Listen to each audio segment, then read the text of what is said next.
Hello again, I am Jim Bob and welcome to the final race of Season 3 and the final race of our Williams career here on F1 Manager 21. We will be retiring our game after this and concentrating purely on it's F1 Manager 22, not F1 Manager 21. We'll be concentrating entirely on challenge mode with Aston Martin from this point onwards, once tonight's race is done. So we've had an interesting ride, an interesting run with Williams. We did okay in our first season. You know, we achieved what we were trying to do. We had some good development. We created a very strong car through the winter break and pre-season, and started season 2 very strong. And with our new driver of Pierre Gasly being added into the mix, we were instantly challenging for the title, and we won the driver's title in season 2 with Pierre Gasly. And then at this race 1 year ago, in the dying laps, we won the Constructors' Championship as well. This season has been much easier. We hired George Russell at the end of last season, and he is now the new world champion. He confirmed his championship win at Brazil last night. We won the Constructors' Championship many races ago, as you can see by our points total against Ferrari. And we've been doing the last first challenges since Spa because it's not really been that hard for us.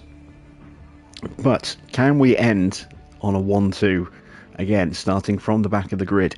This will be our final ride with these boys before we end this for good. So let's jump straight into it. Evening Anthony, evening Farah, good to see you guys. Let's set our performance targets. Again, we're not qualifying, so we're not setting a quali target. Finish position, the incentive is to get a 1-2. That's what I want to do as well, so that's good. We're going to go for the fastest lap.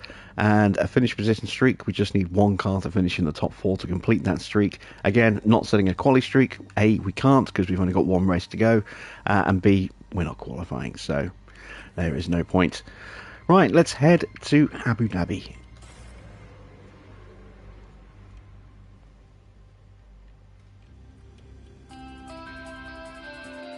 We're at YAS Island in Abu Dhabi for the Formula One Grand Prix.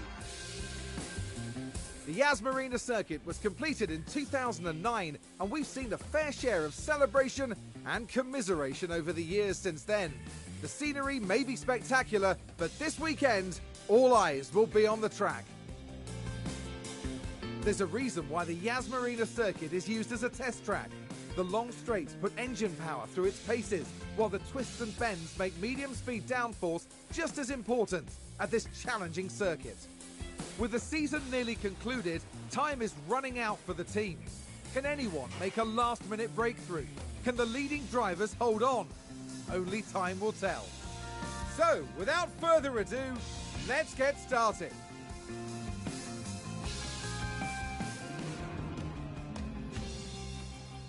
And wouldn't you know, we have no rain here at Abu Dhabi. What a surprise. Right, we've got clouds for the race and quali and practice. That won't be a problem for us. Let's get our cars set up one last time. It is Pierre's turn to sit out.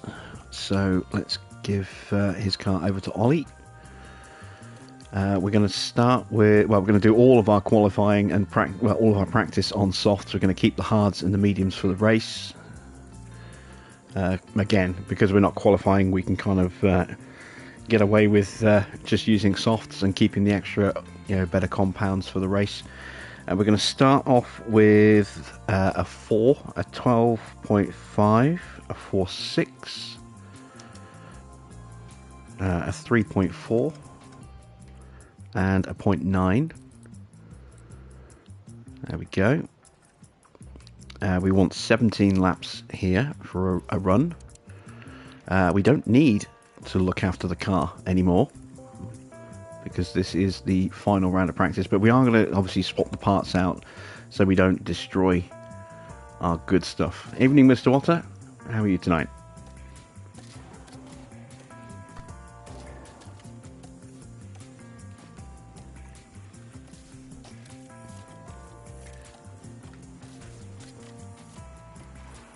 Right, there we go. It's the ERS stuff. Gearboxes. We'll throw in these gearboxes here. There we go. And now we need to do Pierre's car. So this one here will go a little different. We'll go with a 6.5 and a 12, a 2.8, a 2.9, and a 0.7. There we go. A very different setup there. Again, 17 laps. We don't need to do that stuff anymore. So this is a good chance to get a rough idea. I mean, obviously the ERS module on this car is rubbish and significantly worse than that on George's car. The engine's a little bit worse as well, but it does give us a chance just to get a rough idea as to Ollie's kind of pace, given that he is going to be partnering George from this point onwards. When I take over this file and take it private. Radio check.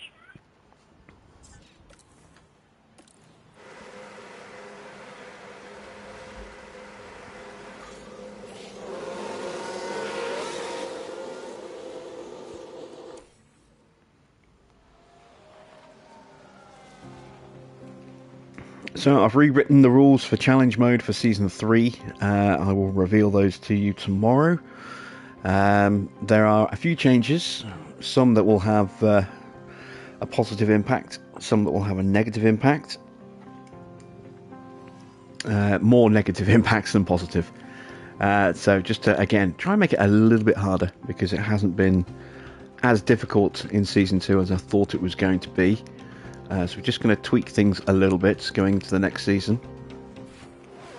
And of course we will be starting that tomorrow. Even with a worn-out engine, Russell is very quick, and Oliver is a second behind him. What team are you going to be? I'm going to carry on with Aston Martin. Oh, Ollie's got a puncture. How did that happen? Oh, and that's a crash! Let's take a closer look. Now we see the Williams here.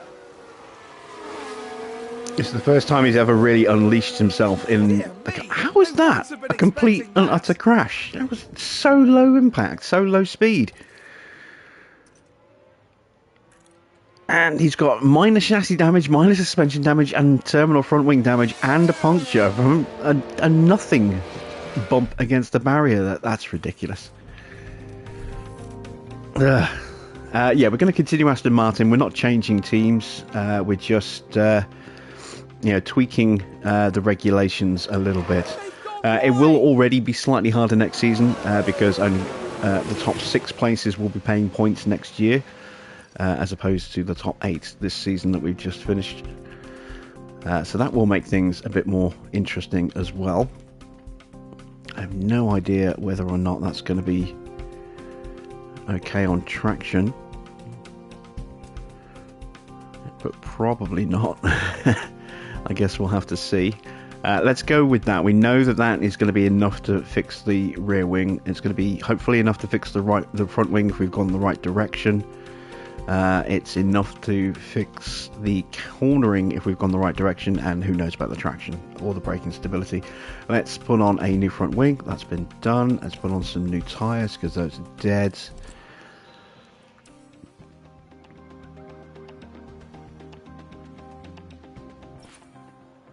Another crash, and that Stroll retired. Well, at least Ollie managed to get the car back to the pits. Look at that, he's never driven a competitive race and he's already better than Stroll. Sounds like there's been a crash. Let's have a look. Now let's have a look. It's Lance Stroll. Yep, that's a wreck. Very... You've ordered F1 2023. Yeah, I'm going to keep an eye on it. I'm not going to be getting it at launch, but And VSC ending. Depending on how it reviews and how people feel about it after 2 or 3 months, I might pick up a copy of it. Kind of been burnt a little bit by this year's game. Just really did not enjoy it. Yeah, it's not cheap anymore. It really isn't cheap. That's EA for you. They took over the franchise from Codemasters and immediately raised the price by 20 quid. All good. Copy that.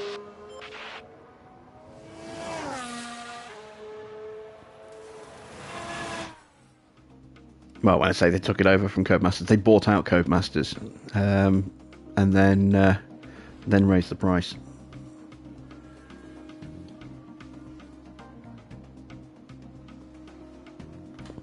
Alright, so Russell at 85%. That needs some work. Let's bump up the front wing to a 5. The roll bar needs to change. Let's make that a 3.7. Let's tweak the tyre camber like that and the toe like that and see if that works.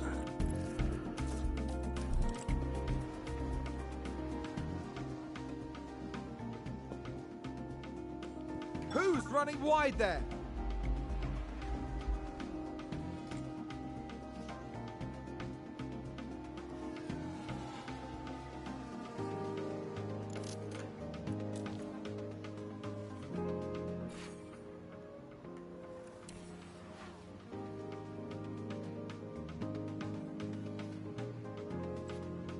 It's a crash!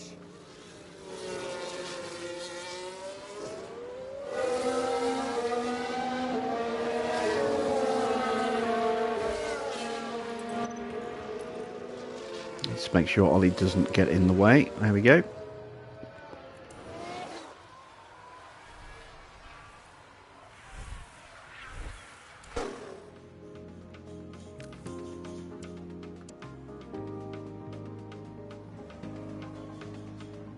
So he's not horrendously off the pace of Russell.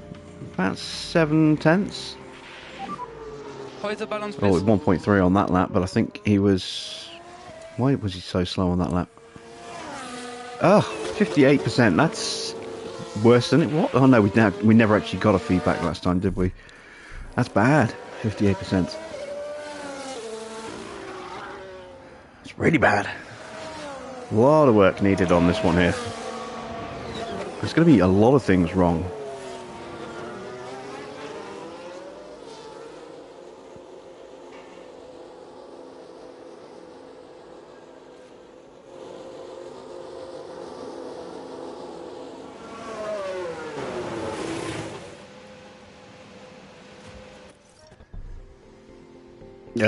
Well, we improved some things and didn't improve other things enough. We'll go to a 7.5 on the front.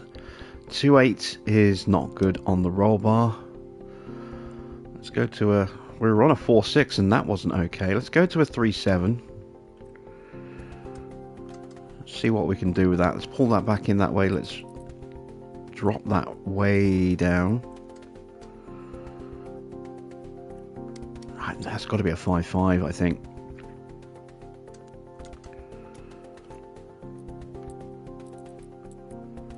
Let's pull the front wing in a bit.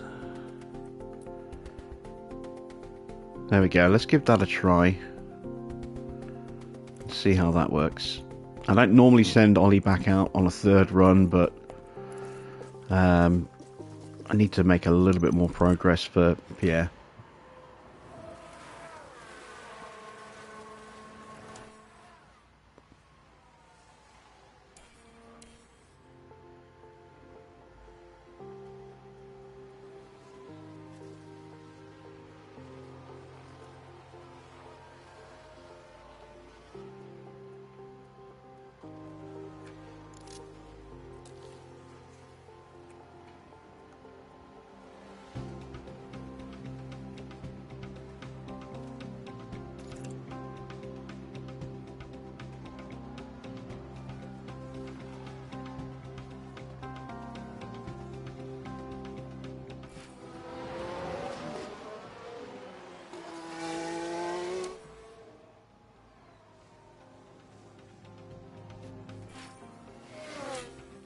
So Ollie's going to be really struggling on his tyres for a bit.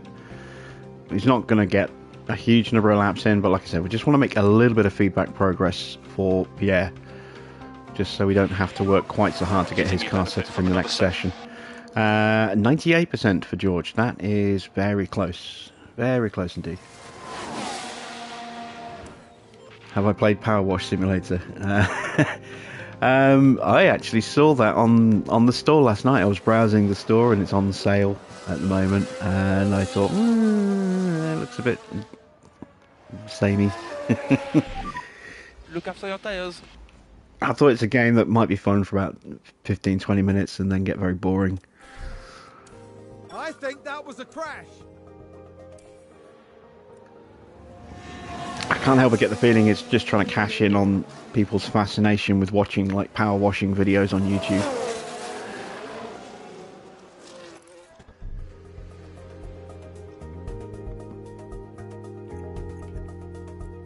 Alright, let me do that. Let's see if that works.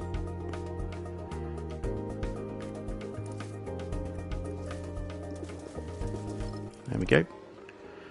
Ollie is on 3 out of 5. Can I get that to 4 before the end of the session? Oh, he's really struggling with traction now. Look, running wide. He's only got 12% left on these tyres. And that's him back to the garage. That sounds like someone's gone wide there. Let's tell him to stay out for an extra lap. Nope, he's running out of fuel. He's got to come in. All right. I think we've had a car run wide. Fail 84, please. Fail 84. No, use it to catch up with podcasts. Yeah, I do something similar with games like Frostpunk and End Zone. You know, games where I can just put on an audio book and just blast through. Oh, I'm not disputing it, Mr. I mean, I've played some of these simulators. I bought House Flipper, I bought Car Mechanic Simulator. Obviously, I played a lot of Farming Simulator, but some of them, I bought Bus Sim as well. What was the other one I bought? I'm sure there was another one. But that one just seemed a bit...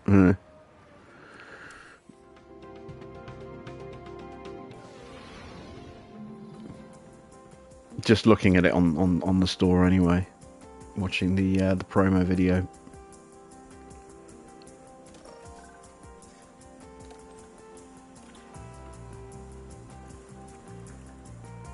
Right, so we made the change to George's car. Pierre is in.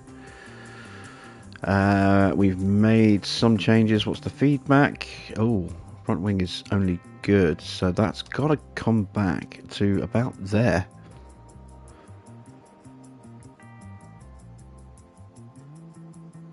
Okay, let's see how that goes. Fuel. I'm going to have to run Pierre on an extremely long run. So we're going to go 36 laps. We're going to drop that fuel usage and pace right down and get him to just try and stretch those tyres as long as possible, just to get him some good time on track. George can do a nice run of about 24 laps, and that should be okay for him.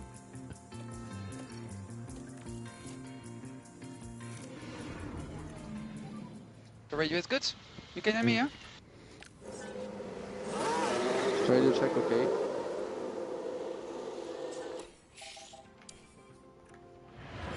And we're going to make sure that Gasly doesn't get in the way, because he's going to be significantly slower.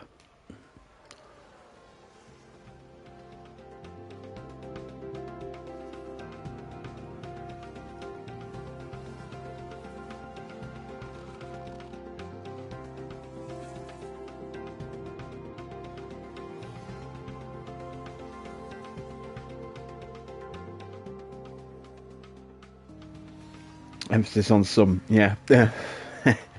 Yeah, I know there are a lot of really poor simulators out there. I played Real Farm, that was awful.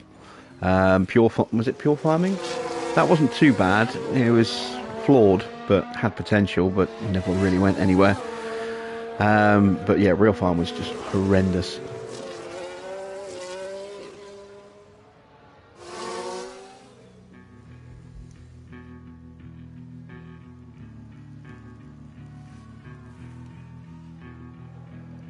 Did somebody spin out there?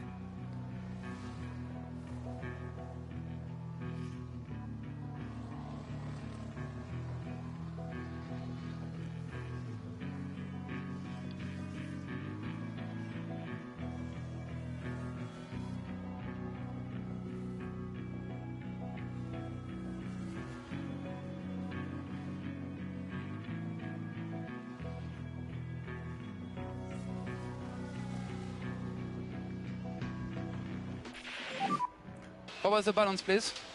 Okay, so we've improved up to 80, but it's still a long way off. Yeah, copy that.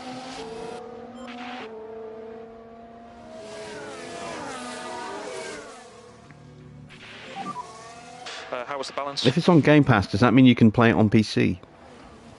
If you've got a PC.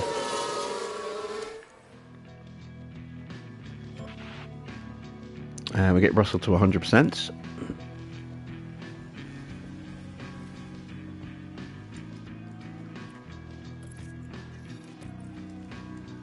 Someone's run wide.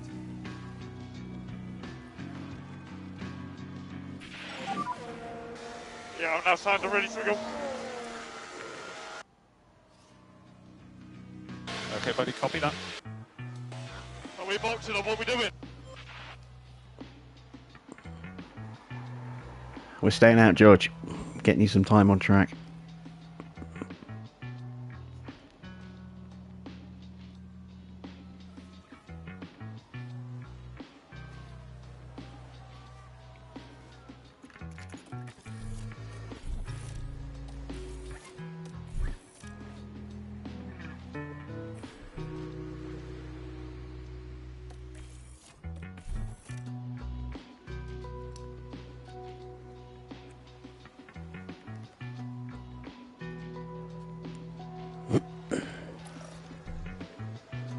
There we go, that's that one done. We'll probably do 2 short runs for George in the next session. Pierre's still going. Tyres down to 33%.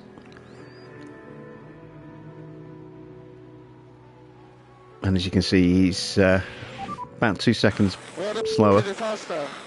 Yeah, he's complaining about the grip. Okay, copy that. Yeah, the balance is so understeer. Can you help me?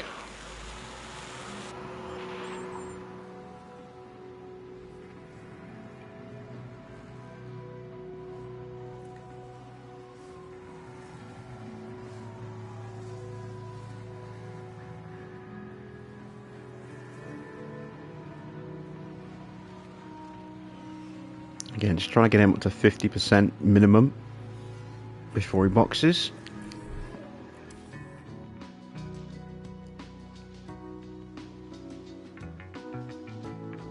There we go. We'll let him come in at the end of this lap. Oh, there's a spin! And we do need to do some more work on the car. Okay, 5.5 isn't good. Gotta go 6.4. Let's try a 6.4. Let's put that there. Pull it in a touch. Front wing is going to go down to a 5.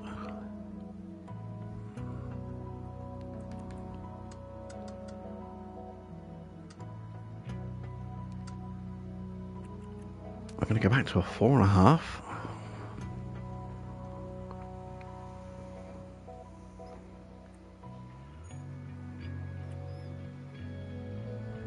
Let me try something. I've got a setup that is a...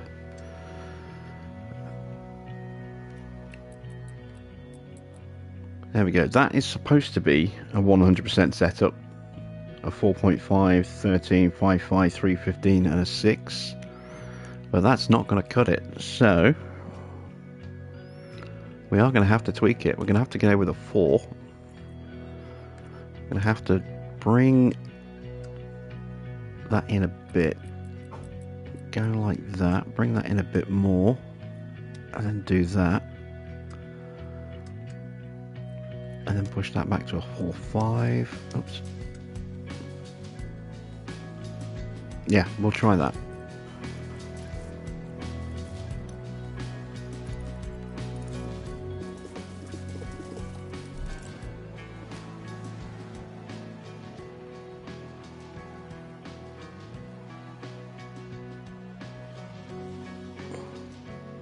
They've crashed out!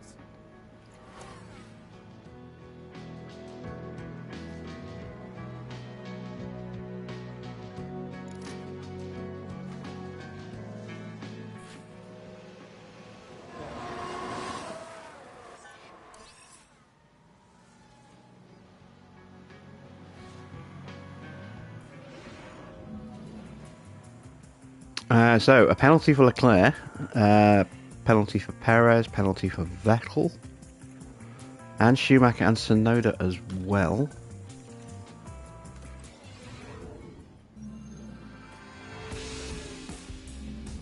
Let's get our drivers out there for the final practice of the season. Russell is going to need to run for about 30 laps, I think. So I'm going to have to save his tyres. And we need to run Gasly for, what did we run him? 36 laps, wasn't it? Let's go for 38, because we did keep him out an extra couple of laps. Let's go 38 laps. No, let's go 40 laps. And look after the tyres.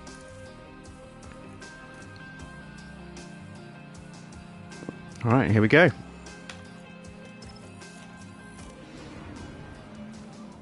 Ready to check, can you hear me? Copy.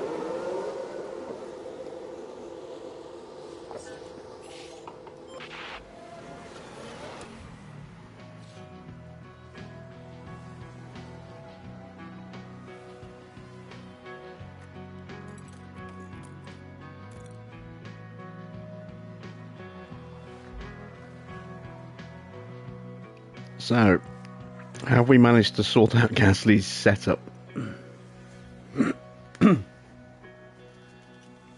It's been a pain, this one.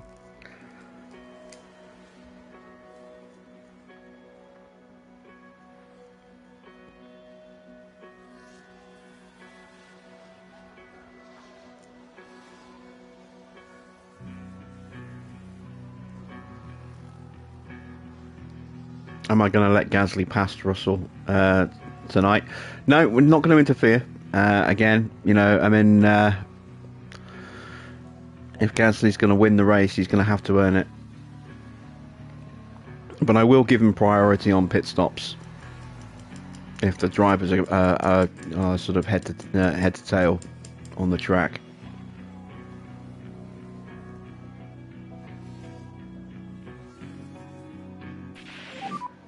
How is the balance, please? Ah, there we go, 99%. So a little click of toe will make that 100. Excellent, we finally got that one sorted. Must remember to put that one in the book.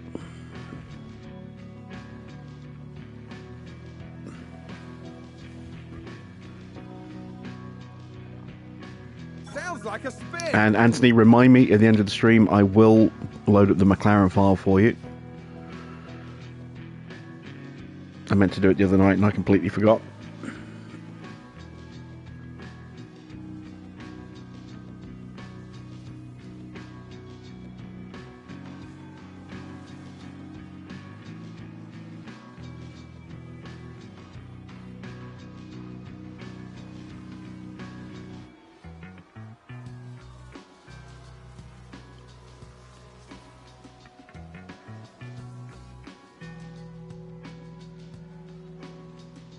You've rediscovered your love for ETS too.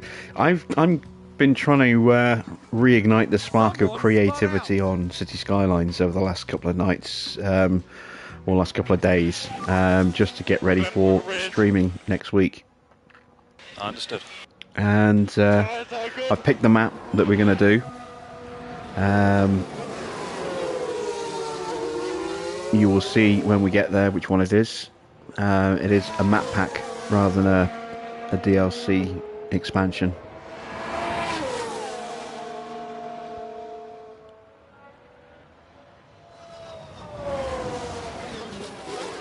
but I've got some ideas in my head, just looking at the map, as to what I want to do, you know, over the long term. So we shall see how it develops and whether or not those plans actually work or come to fruition. And I'm going to try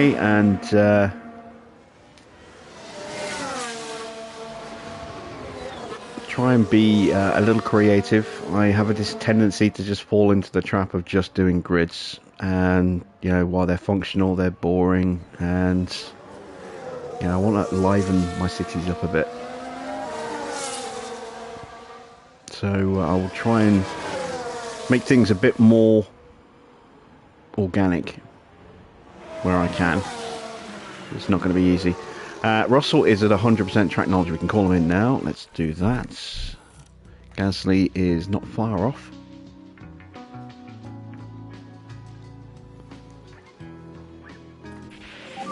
Oh, we've got a crash right behind us. That was close. I saw bodywork flying. It's Yuki. Yuki giving Gasly a send-off. Sounds like a few cars have crashed. Let's see what happened there.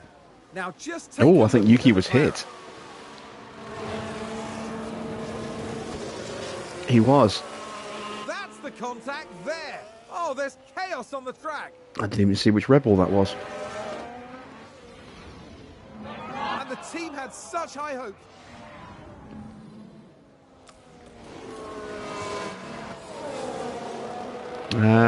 It was Max. So Max is going to get a penalty.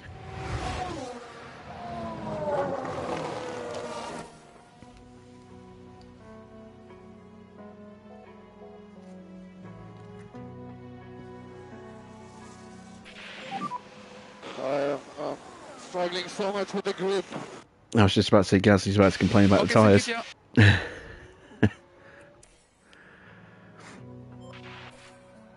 How are your tyres doing? Bad is the answer. Very bad. But you're almost done.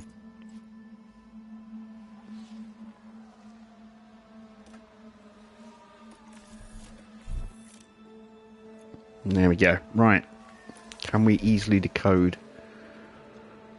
Not easily. Oh, which way do I go?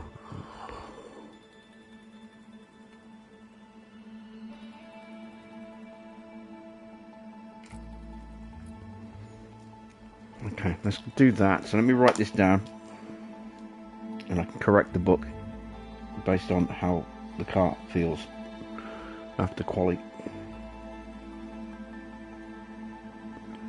6.4 minus 2.95 and a 0.25. So that will either be 0.25 or 0.15 based on doing an outlap, and only an outlap in quali.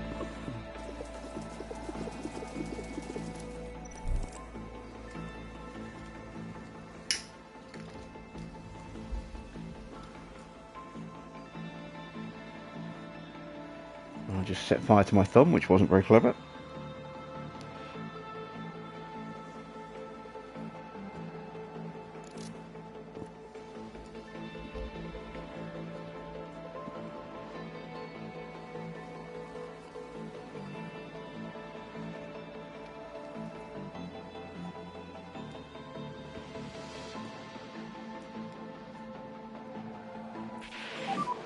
Fail 84, please.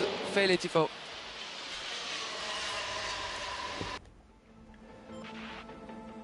We've just had a spin.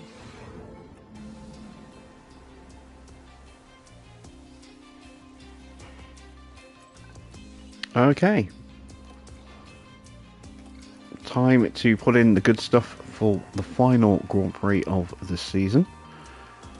Nope. So far, we have managed to get through the entire season without taking any penalty parts and still be competitive and have competitive parts at the end. So we've done very well to manage our bits across the whole season here.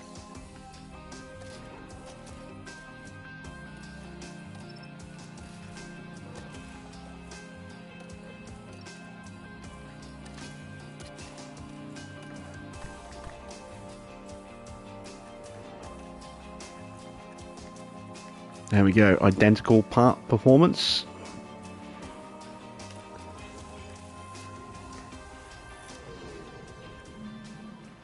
Radio check, radio check.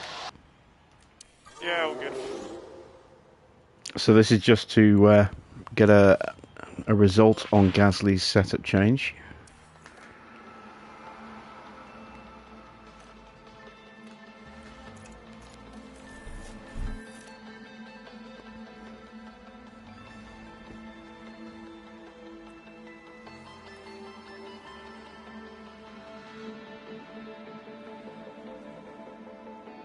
We've just had a crash on the track.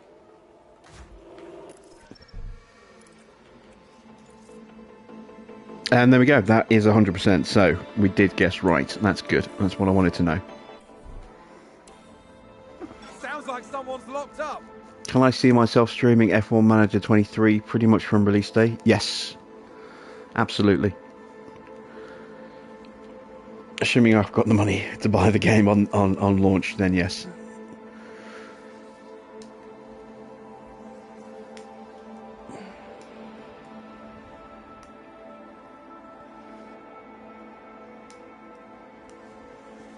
I mean, I'm expecting August as the release window. We still don't have any further information from Frontier yet. Whoa, look at Ricciardo at the moment. Finished third in the last race. He is just hanging on in the drop zone here. Surely he must have had traffic. He's got clear track in front of him. Can he improve, or is this going to be a sudden shock result?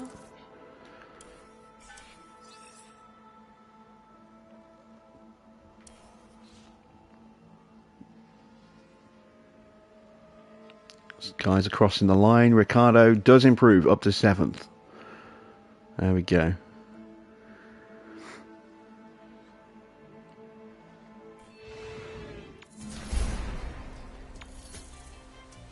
So we are out as expected. Gasly, because he actually did a lap even if it was 20 seconds off the pace, is in 19th, so he has got track position over George. Welcome to race day. And before we get down to it, last-minute checks are being made. Williams has been struggling this weekend, as reflected by their current grid position. But we've seen teams come back from worse results. This has the potential to be an exciting race for them. We saw a solid qualifying performance from Ferrari, and they're sure to have their chance to push even further during the race. And the sun is shining bright here today. This is perfect weather for teams and drivers alike to show us what they're capable of. And the anticipation is reaching boiling point here at the YAS Marina circuit. Do you think it's time to get started? Well, the fans here at Abu Dhabi do. Yabba dabba doo.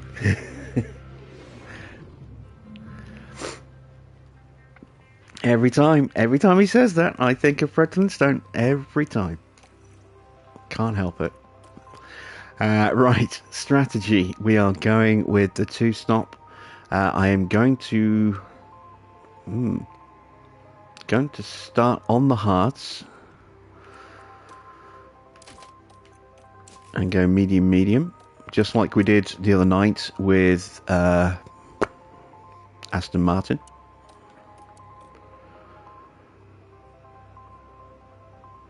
Do we want to go to lap 23, or do we want to try and extend?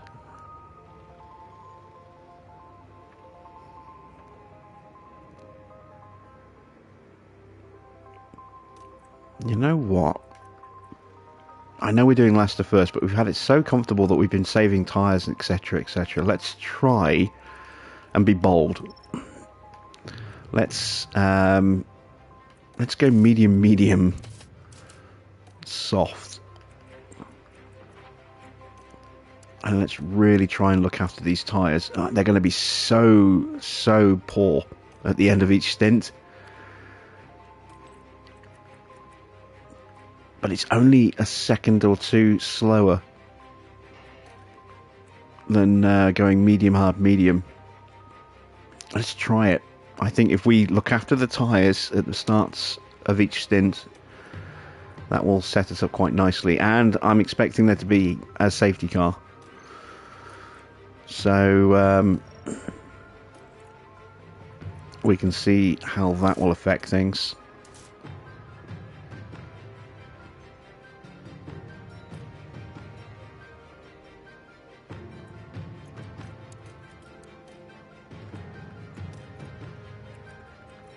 There we go. We're going to take a lap of fuel out because we're going to be doing some saving anyway.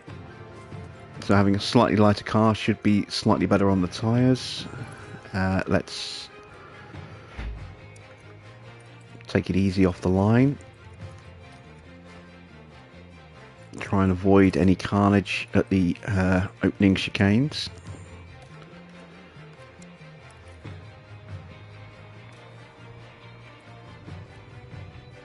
And there we go. We are ready to have our final Williams Grand Prix and Pierre's final race for the team. It looks like clear weather tonight for this race, with the drivers now just taking position on the grid. There we have Pierre Gasly. They're starting in the bottom half of the grid today, so there's a lot of cars between them and the podium. And here we can see Russell. Slower than most yesterday, so today they'll be starting from the bottom half of the grid. Will their hard work pay off today? Anything could happen. It's the Abu Dhabi Grand Prix. And it's lights out, and away we go. Alright, we've got a fair bit of fuel to save, but we have got a very fuel efficient engine. Okay, that's good, very good. We're 15th and 18th. I didn't even look, thanks to those penalties. All good. And now we're 15th and 17th.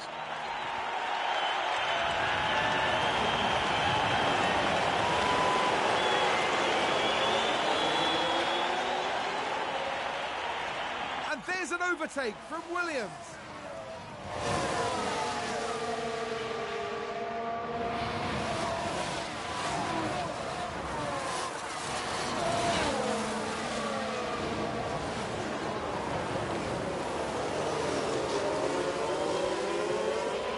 Can you import well. your file the other way round, Mr. Farah? Sorry, not Mr. Watson. Can you take a PS5 file and transfer it to PS4 Just version? gained by Williams. Or does it only go that way? Because if I'm only going to play it once, I'd rather play it on the PS5 rather than on the PS4. Yeah, that's what I figured, but yeah, worth a shot.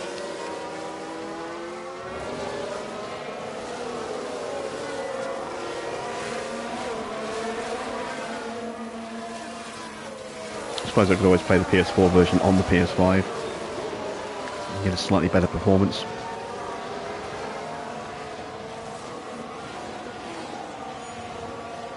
Reduce load times and all that jazz. So we're running 15th and 16th. I didn't even see Russell move up to 16th. And already, even on this low setting, we are pulling away from Vasseur. We've got the 1 second already.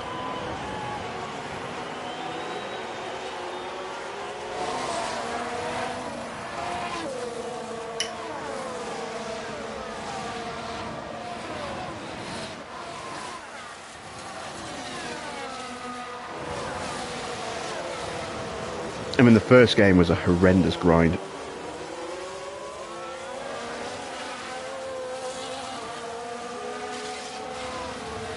That's why I didn't get the second one. It was just too grindy, and I didn't want to have to go through that again. It burnt me out getting that 1,000 cars done.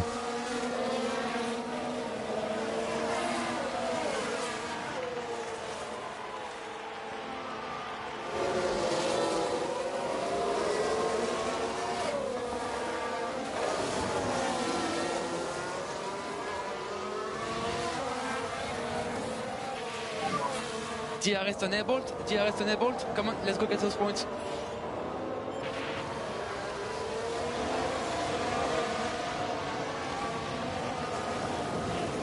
So Bottas at the front again. Is he going to do a stupid tyre strategy this time?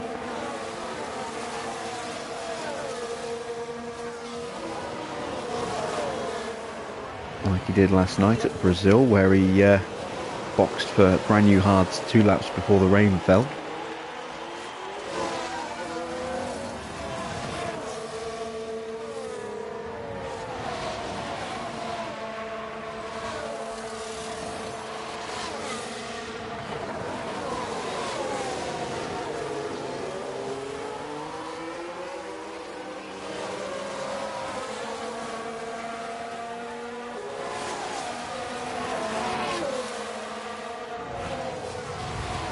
And can we get both our cars through against Stroll here?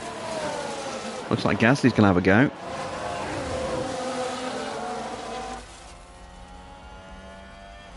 Can't quite make it. But Stroll is now dipping out of DRS range, so he should be vulnerable on the next straights. And that should slingshot Gasly into Alonso's DRS.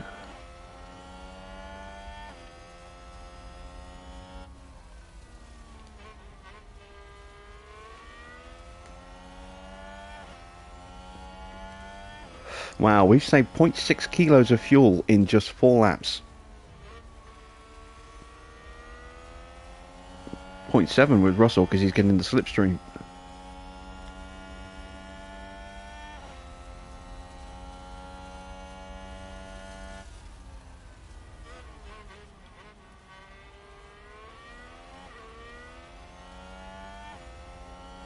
Spider-Man auto pops as well. Yeah, I'm not going to auto pop mine. I'm actually going to play it because I really enjoyed the PS4 game, and I think it only took me like 3-4 days to get the platinum.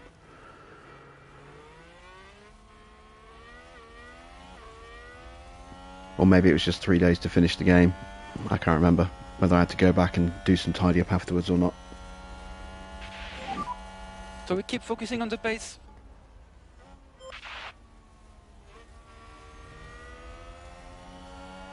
Alpha Tauri gained a place.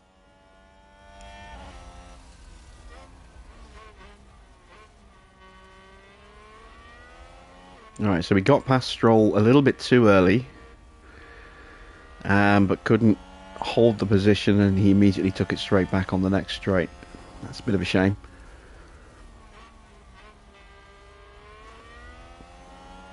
Alright, we saved almost a kilo of fuel, so let's turn that off. Let's lift off, please. Give our drivers a little bit more pace to play with.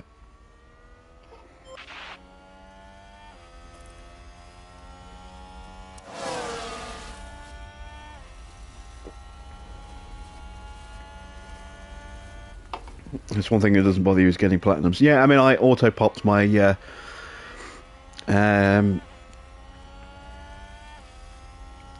Fallen Order, Jedi Fallen Order trophy on the PS5, but I did actually go back and play it a few months back and did a full playthrough.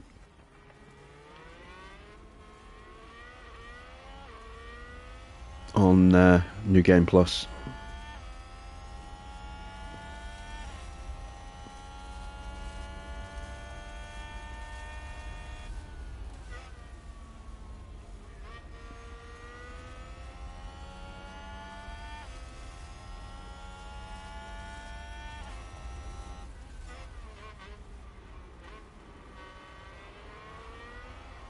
I'll tell you another game I am actually looking forward to playing.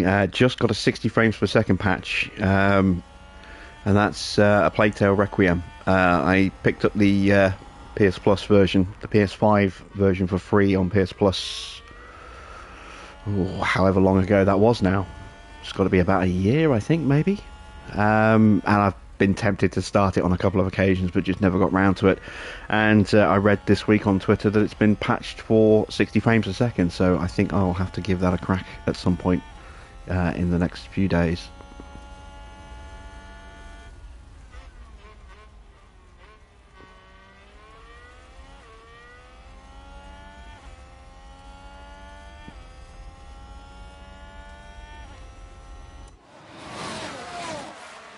Alright, Gasly's not getting through, so let's get him to drive in clean air on the next straight.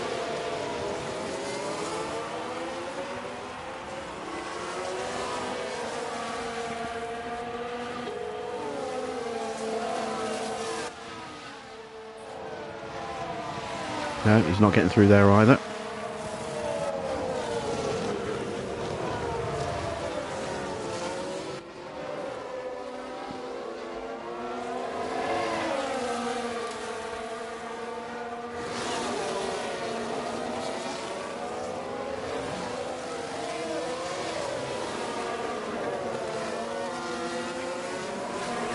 Did I say Requiem? I meant Innocence.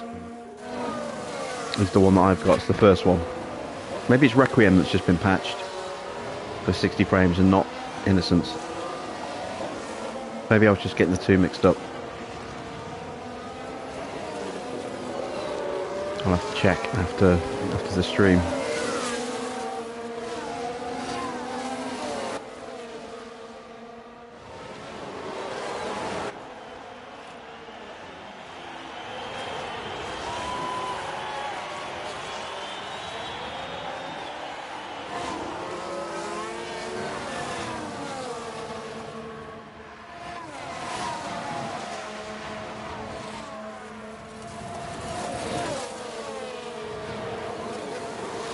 Oh wow, both of them get him.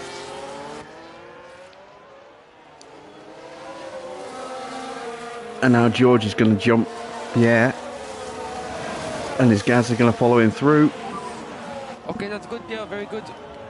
Oh, George just shafted Pierre really badly there, but I think Pierre's going to hang on. Yes, he is. Just.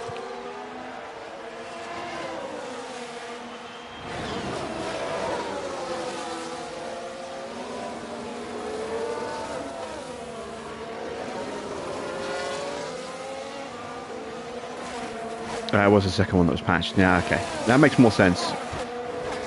Oh, someone has locked up. It's a Willie. It's Yuki. Of course, it's Yuki. It's always Yuki. Here's the replay. Now just take a look. Doesn't matter which save file with which team. It's always Yuki. They won't have been happy about. All right, now our drivers can start hunting down Alonso.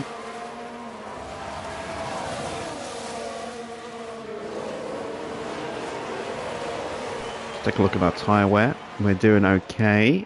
Let's see how we're doing against the rest of the field. A little bit better than the guys who started on mediums. Bottas really looking after his tyres quite nicely. A few cars on softs, but not many. Perez, Ocon, Magnussen and Norris.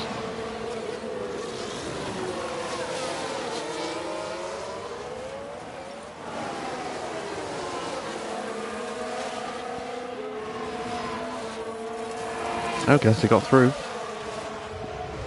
And he's gone into Alonso's DRS as well. Briefly.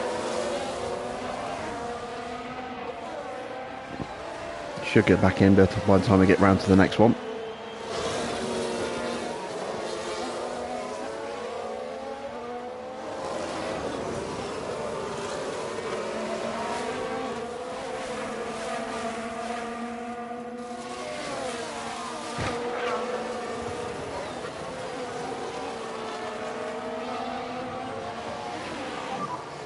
Very good luck. George is looking for a way through. He wants to finish with a win.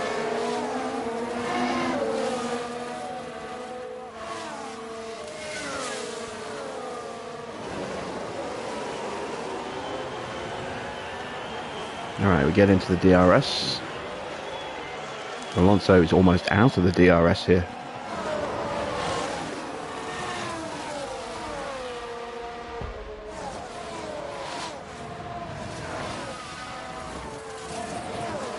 Ricardo's not having a good race. He's down to 12th.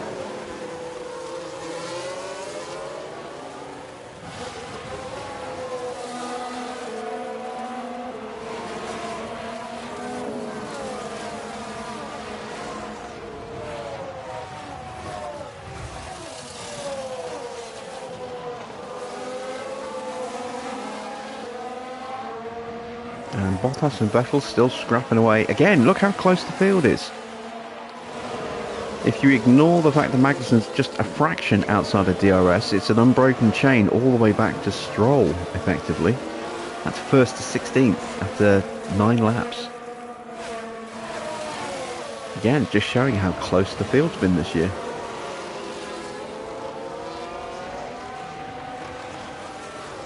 We do know that it's a real fight between Red Bull and Ferrari for second in the Constructors.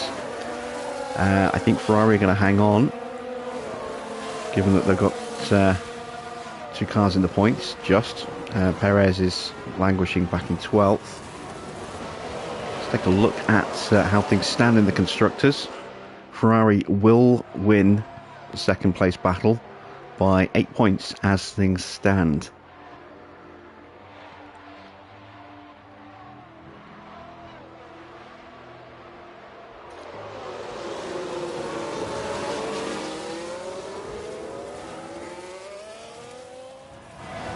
Two-stop to jump everyone. We're doing a two-stop. Everyone's going to be doing a two-stop. That's our strategy there.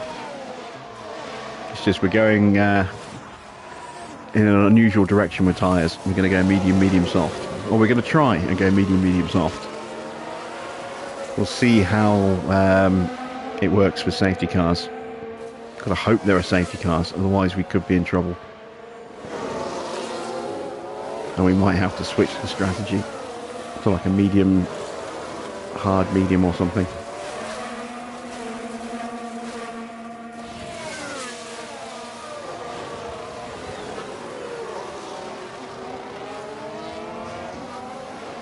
Alright, Gasly having a look at Alonso, who's now out of DRS range, so he's going to be vulnerable on the back straight.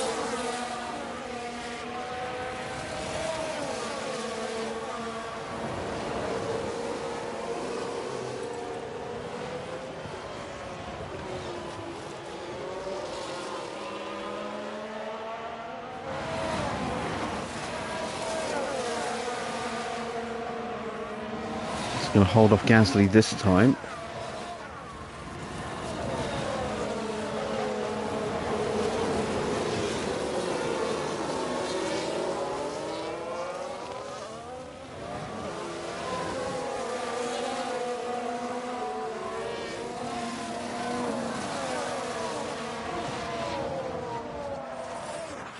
And this time Alonso did manage to close up enough under braking. Perez has dropped off. He's had a bad exit through the corner.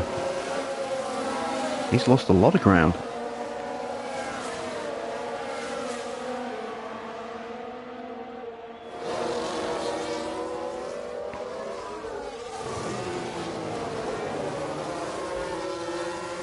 Has he got the pace to close back up to Ricciardo?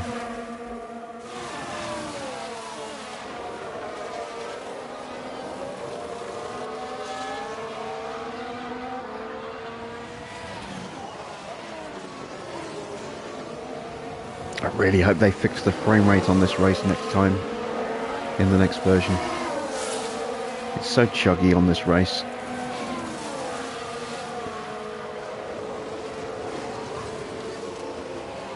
It's the lighting that's doing it.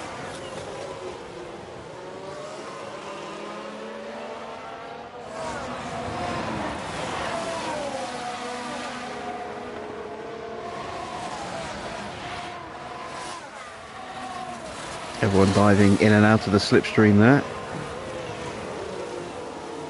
Russell has, not Russell, sorry, Ricciardo has got past Leclerc now.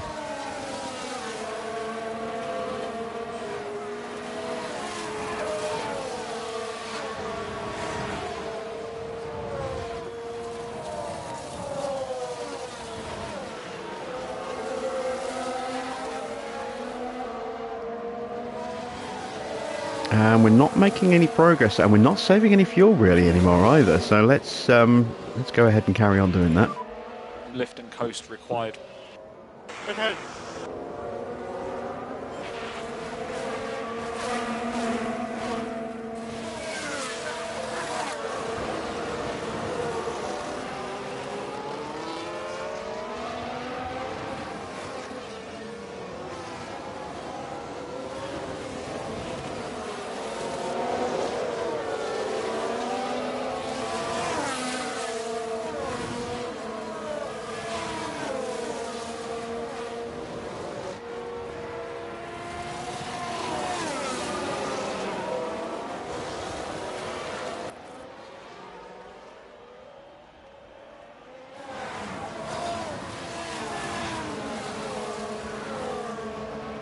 Right, can we get a distant tow from Perez? I don't think we can.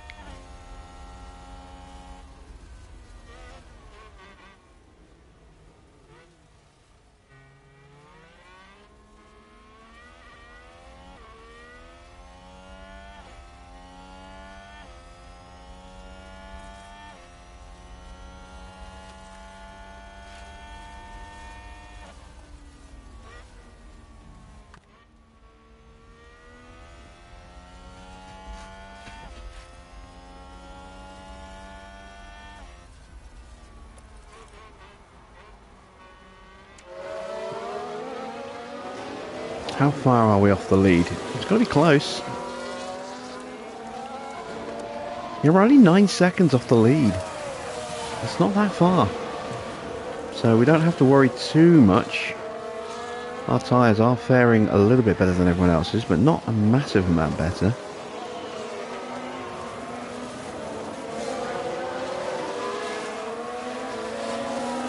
I don't think this strategy is going to work, because we just don't have the pace while looking after the tyres like this to fight our way through. Even when we do get the DRS, we just don't quite seem to have it. Let's see what happens here. Alright, Gasly's going to make a move. We're not we're not trying under braking. Let's lift off, please. There we go, we've got to run now, surely. Yeah, there we go, we are through now. Keep going And with the Russell lift just off, you're doing a follows very good through. job. Keep going with the lift off. Okay. You're doing a good job.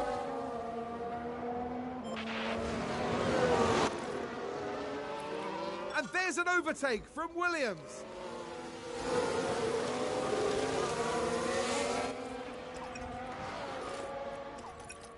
Right, let's up the pace a little bit, see if we can close in on Perez, whose tyres are dying, but he is hanging on to the back of Leclerc.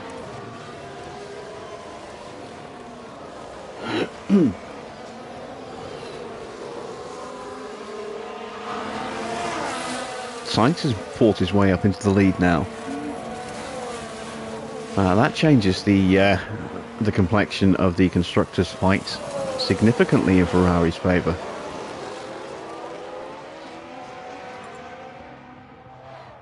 They're going to win by 20 points over Red Bull if things finish the way they are right now.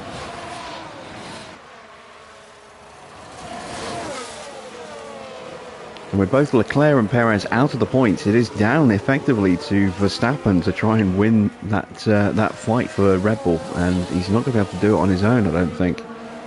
Needs Perez in the points with him.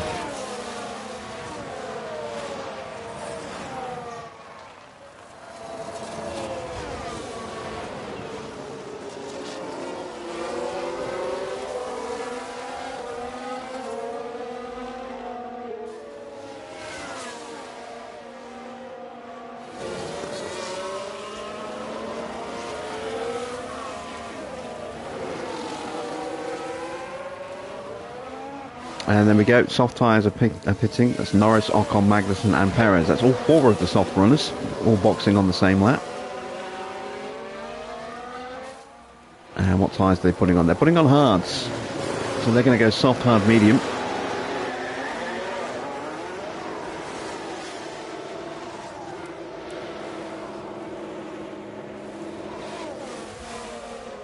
Russell has got through against Gasly. I missed that.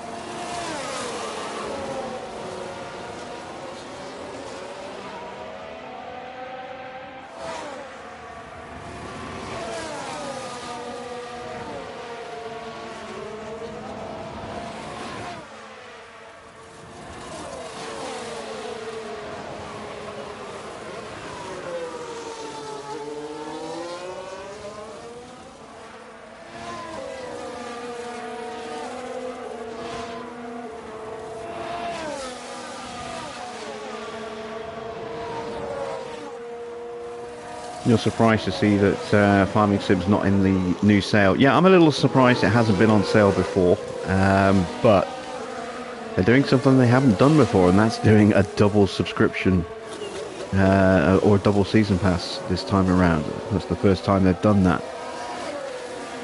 So they're trying to make some serious coin out of this one.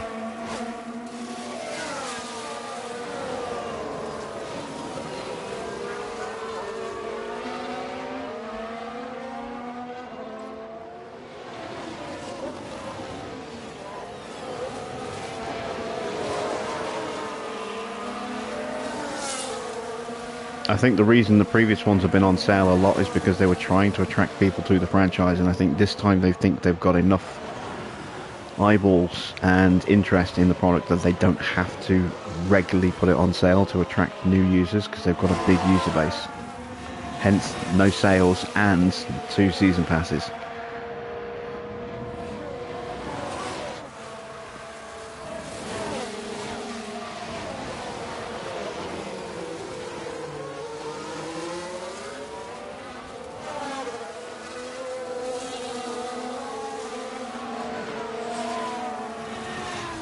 Alright, we've caught up with Leclerc.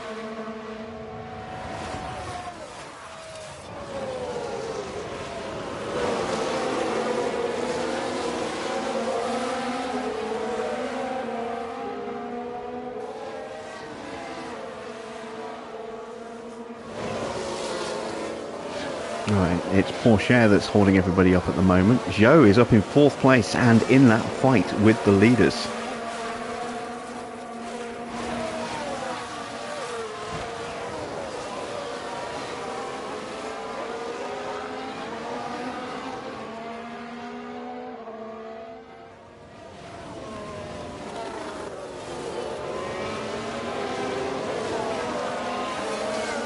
It's not often that we see a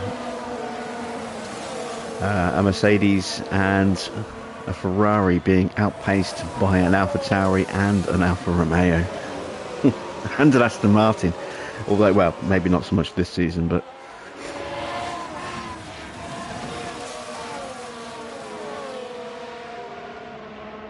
this is true as well. This is the first time they've published the game themselves rather than under Frontier, so not Frontier, Focus.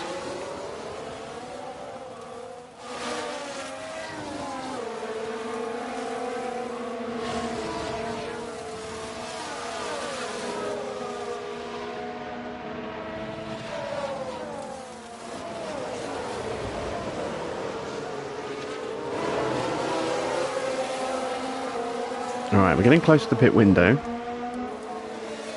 I'm going to try and stretch these tyres an extra couple of laps, just so we can take a little bit of pressure off on the next stint, and potentially a little pressure off the final stint as well.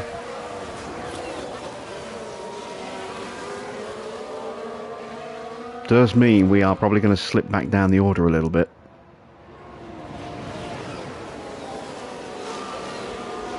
Because as everyone boxes before us and goes onto new tyres with better grip, they will be faster than us as we hang on to older tyres. But it will come better for us at the end.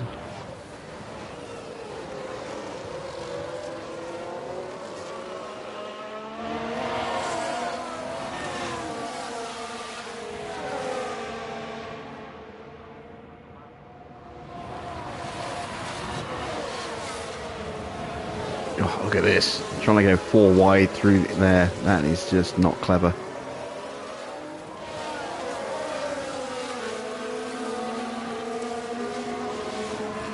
And we're still only 8 seconds off Bottas.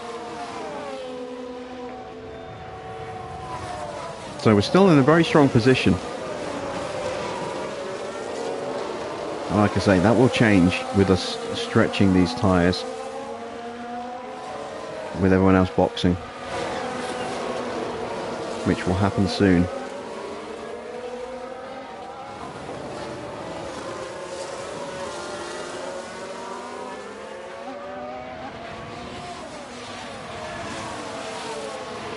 Not doing great lap times at the moment. Someone's gone wide in the final sector. I think someone's run wide. Oh, it's Perez. Let's take a look at the replay. So let's look at this. I was just looking to Here's see what Sergio times he was doing. Perez. Yeah, Going he wide pushed a like little that. hard there. Cost them.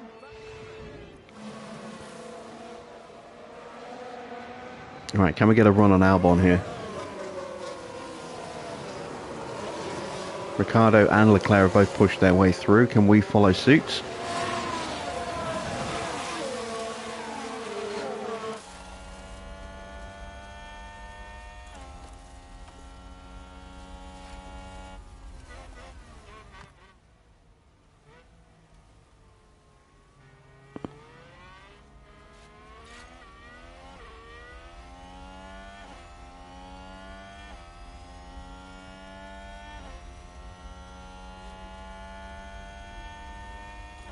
Might have to start using some battery. I was hoping to save that for when some of the cars in front box, to give us a chance to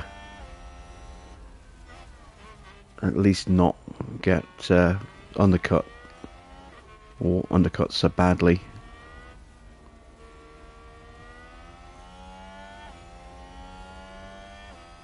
And Ricciardo boxes. Okay, so is that going to speed things up in front of us? It's going to give Leclerc a run on Porsche.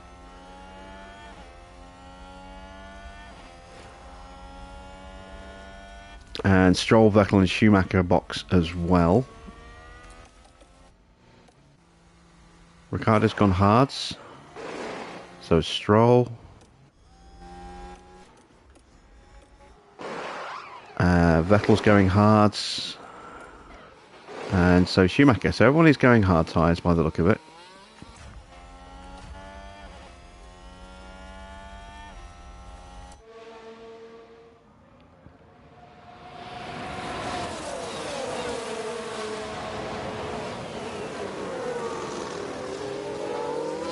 There goes Leclerc. Can he hold off Albon, who's got through?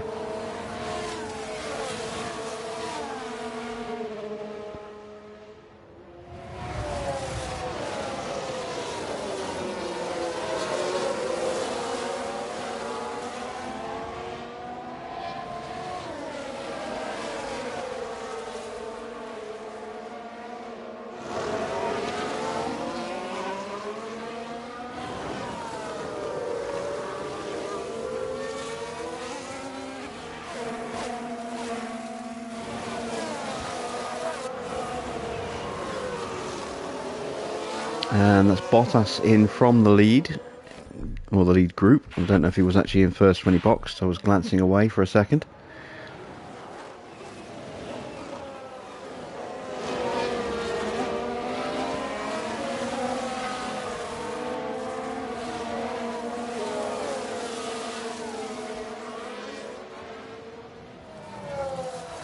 Alonso has closed up on us.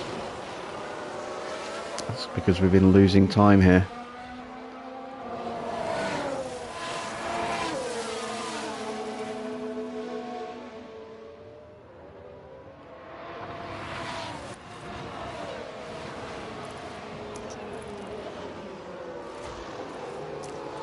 Oh, and Alonso gets through. You know what? We're going to box Gasly this lap. Okay, keep it clean. Focus on the pace. We're going to leave George out for an extra couple of laps. We're going to box Gasly this lap. A position gained for Alfa Romeo. Okay, buddy, nice work. Keep it up. Charge on, charge on. Copy. Alright, buddy, push, push. Copy.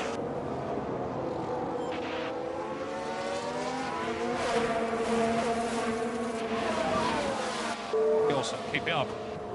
Oh, and everybody boxes. Oh. All the cars I was hoping And a new to position undercut with just gained by Gasly Williams.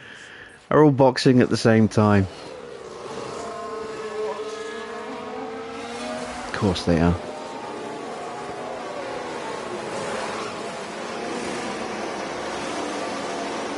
And we're getting held and held. But we did manage to get ahead of Porsche. That's something, I suppose.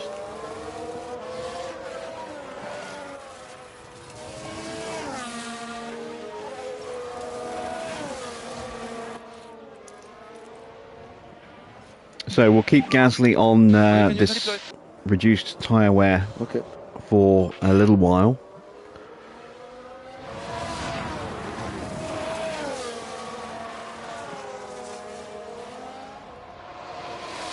George actually putting in some good laps at the moment. 2.5 faster than Sainz on that last lap, although he is burning battery to do that.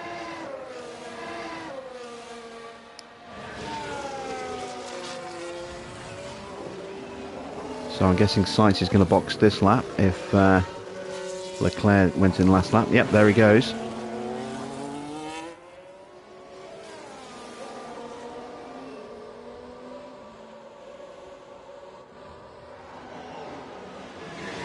He's going for hard tyres. Sainz in the pits.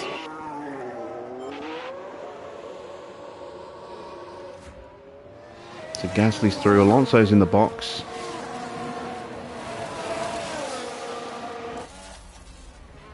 Gasly is closed up on these guys.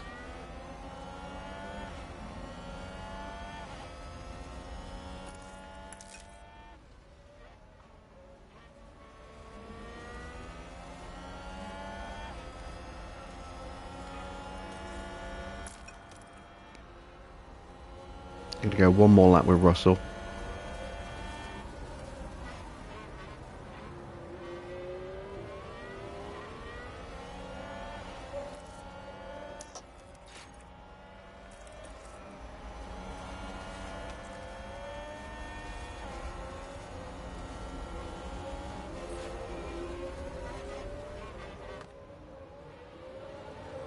There we go, Gasly gets through on Alonso just. And he does the right thing, the thing that Freddie found impossible to do. He goes to the inside and immediately gets through. Very good. So now we're getting to push onto the back of Charles. And there's an overtake from Williams.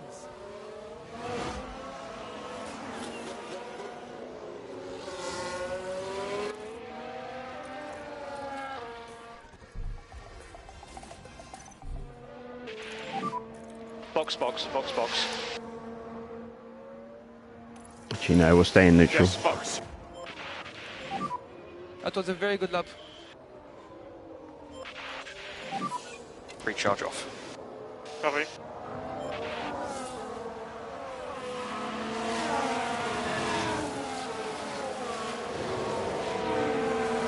Gasly just looks to be able to get into DRS here.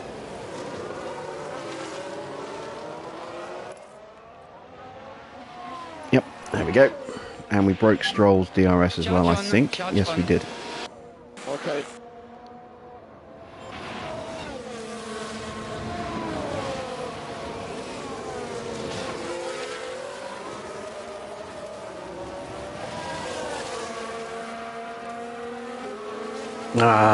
Leclerc got the DRS.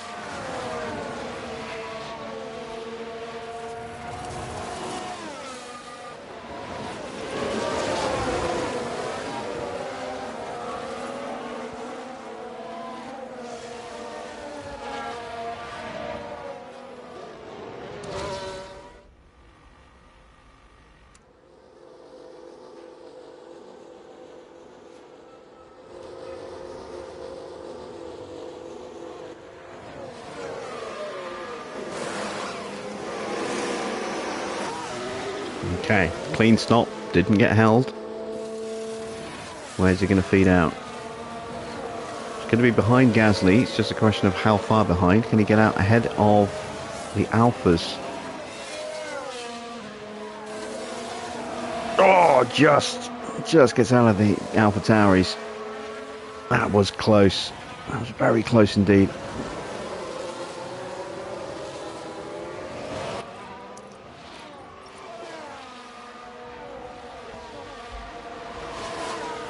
Now we need to push the battery just to make sure that we can stay ahead of them.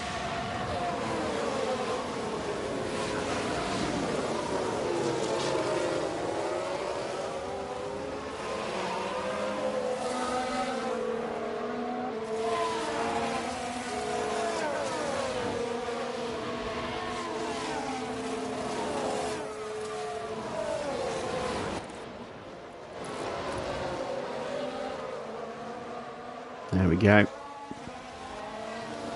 Position maintained. So that's not too bad. We were what, 8th and 9th when the pit stop started. We're 11th and 12th, but with better tyres. Yeah, we're not in a bad place right now. How far off the lead are we? That's the important thing. 9.5 seconds. So we lost 1.5 seconds. That's not too bad. Thought we might lose out a bit more than that.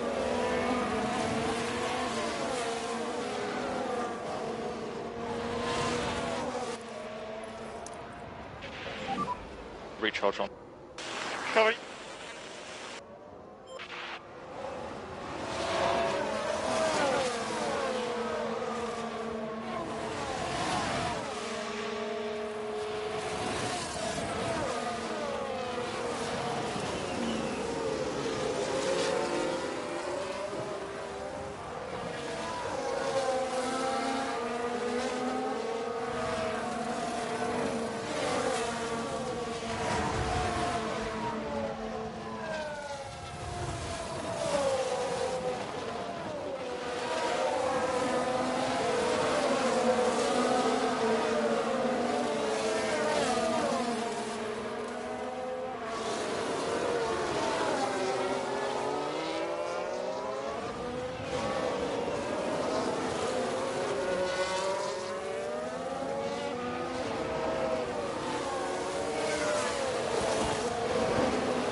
Okay, we are pretty much fully charged now. Charge off. Okay.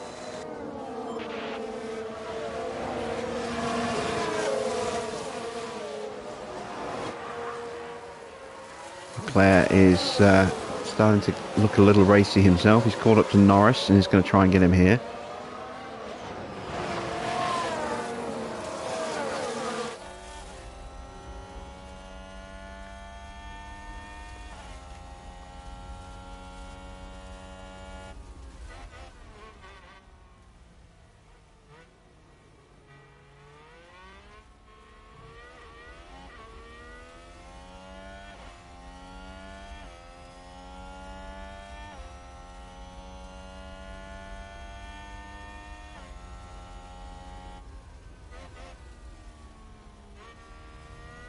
Norris manages to hang on.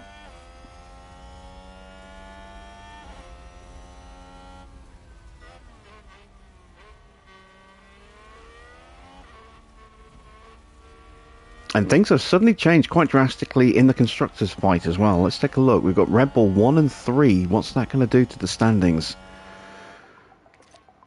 Red Bull are going to get ahead of Ferrari quite significantly. 40 points against 9 scored. They'll end up taking a 21-point lead over Ferrari if things stay the way they do. Obviously, that's assuming that we don't get back involved in this fight for the lead. Leclerc is going to start working his way up the grid by the look of it. And no doubt Sainz will try and work his way back up the grid. Yeah, things will change. But it's now advantage Red Bull.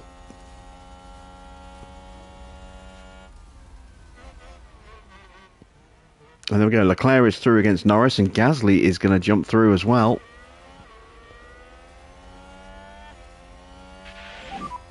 Good job.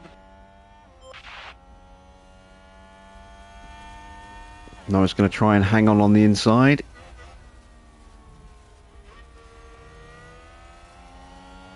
And actually gets the position back. No, wait. Pierre So did we not keep like focusing that. on the pace. McLaren gain a position. Okay, charge John. Copy.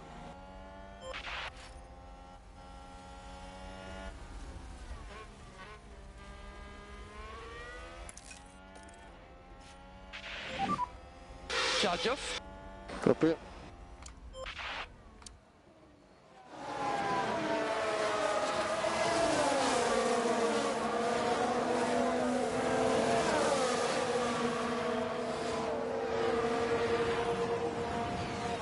Alright, so Norris has already dropped a second off the back of Leclerc, so we should be able to get him here without too much trouble. Russell is almost fully charged as well. Gasly's not close, or he's not wide far out enough to get the pass done. That's annoying.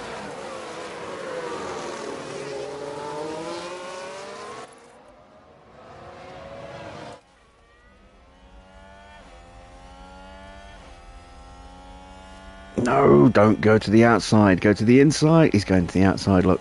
That's a position gained for Alpha Tauri. Oh, come on. There we go. Inside works. Inside always works. Well, not always, but usually works.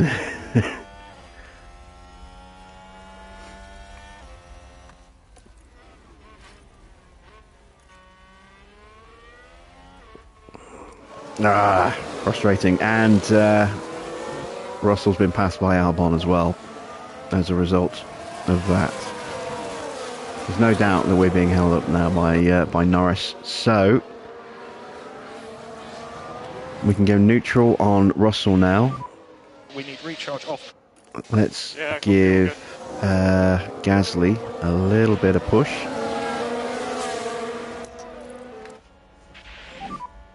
Okay, we need some deploy. Copy.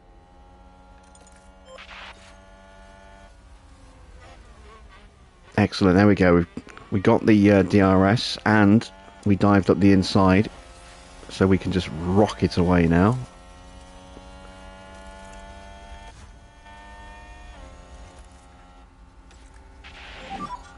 Okay, that's good, Pierre, very good. Can we get Russell through?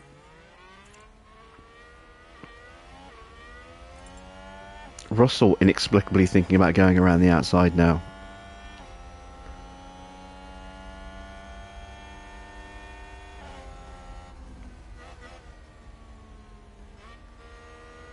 And look how quickly Norris has been dropped by Albon here.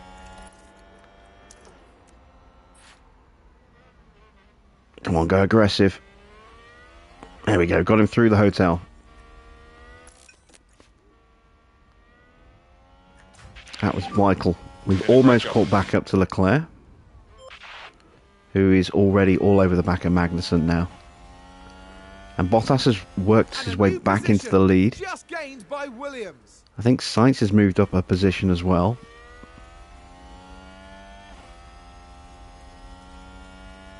Things are constantly in flux in this fight between Ferrari and Red Bull. And we're going to have a front row seat for a good chunk of that, I think.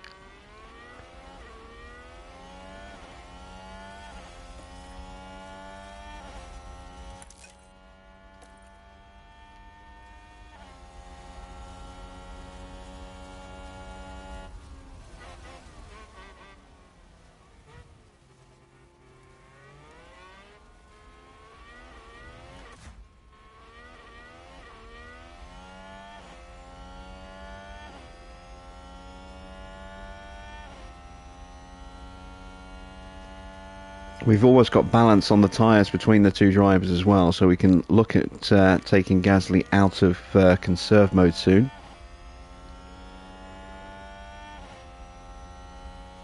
Let's give Russell a little push as Leclerc gets ahead of Magnussen.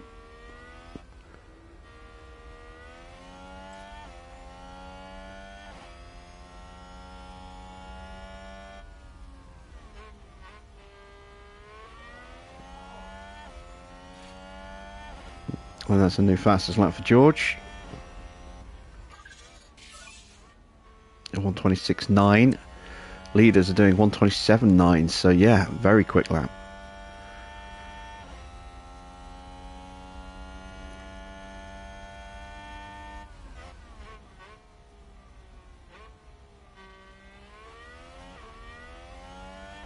And now we're into that really awkward queue. Sainz up to 4th.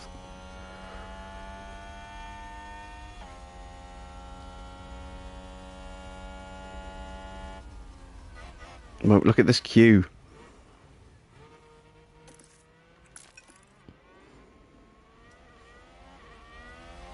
From Russell, it goes all the way up to Zhou, who's just retaken Sainz. We're going to go up the inside of Albon here. Just confirm that move and close the gap. Evening, Corey. Nicely done. Good news for you, And there's Corey. an City overtake Skylines from live Williams. streams start next week.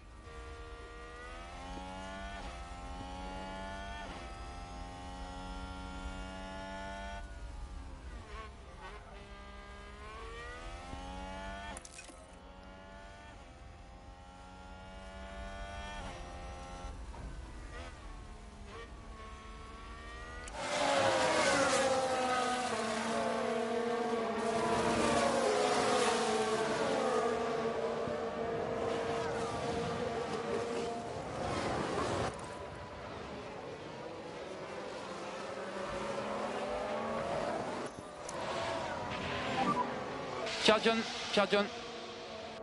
Yeah. Alright, how we look at... Oh, Russell is... has not got a final stint.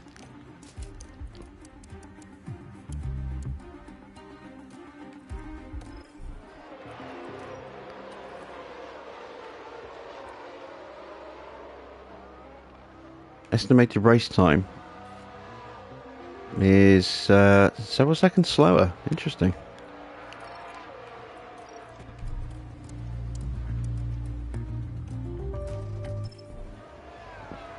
Alpha Tauri gained a place. Oh, and Albon's got past Russell while I wasn't looking. Sneaky. Very sneaky there, Alex.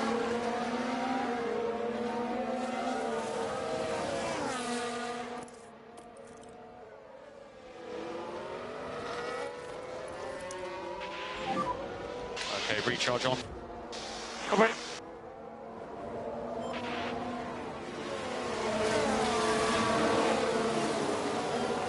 Zhou is the cork in the bottle right now. Well, I say that they're all pretty close. They're all pretty closely matched. But he is at the head of the train, so we're all lapping at his pace right now.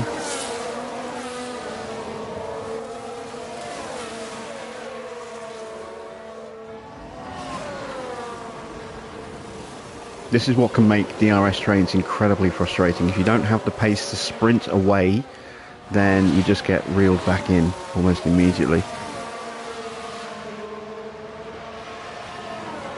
This is why whenever I get towards the front of a train, I always try to make sure I've got a lot of battery in reserve so I can just unleash it and sprint and try and break the toe, break the DRS, and not just be overhauled again.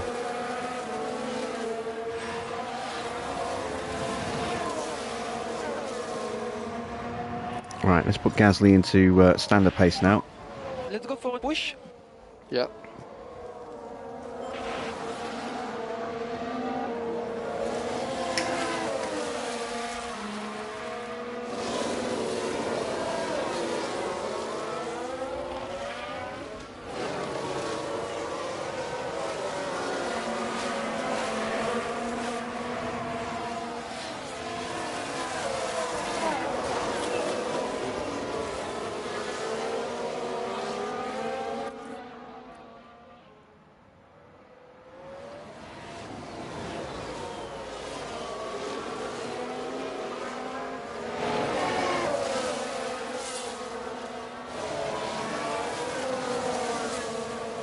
Oh, someone's gone wide. Is that Albon?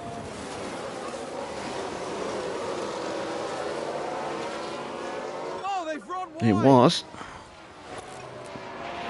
Let's take a closer look. Now watch this. Here's the moments involving Albon. They're forced wide, and they won't be happy at all about that.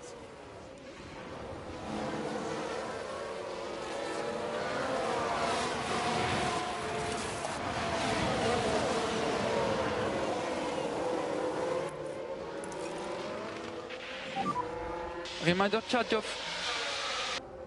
Yeah, copy.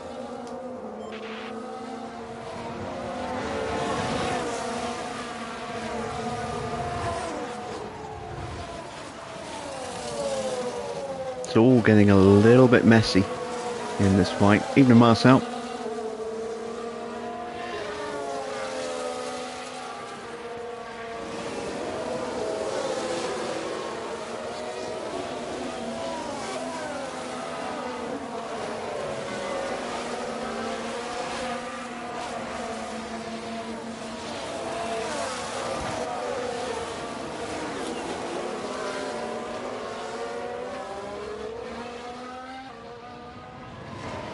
I think we might have to use some battery to try and force the issue here.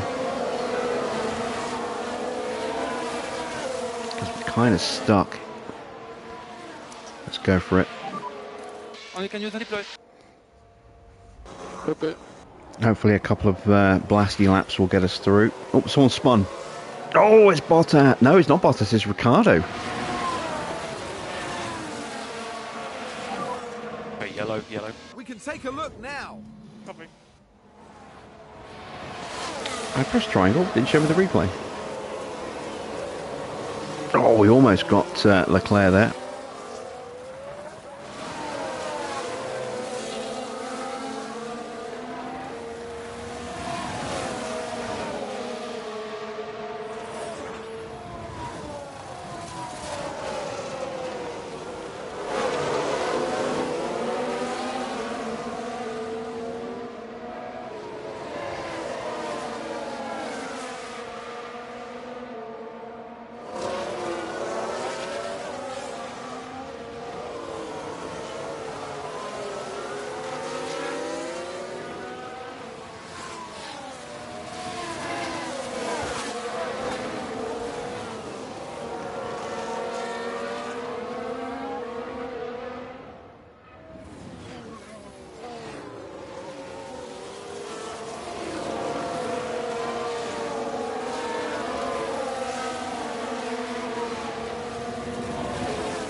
Oh, again, nearly sneaking through.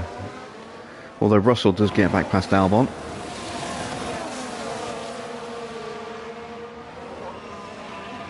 Gasly's going to go to the inside. We're going to go 3 wide into the chicane here. Maybe 2. We're past Magnussen.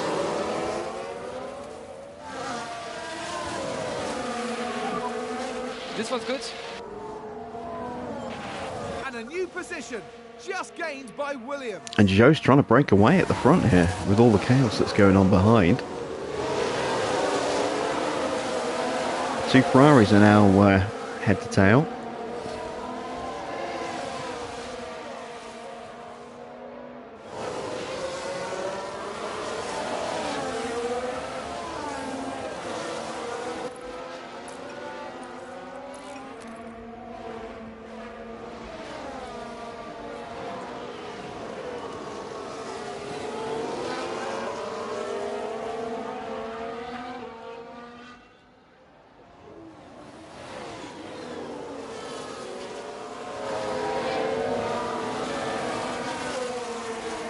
And we're approaching our final pit stop.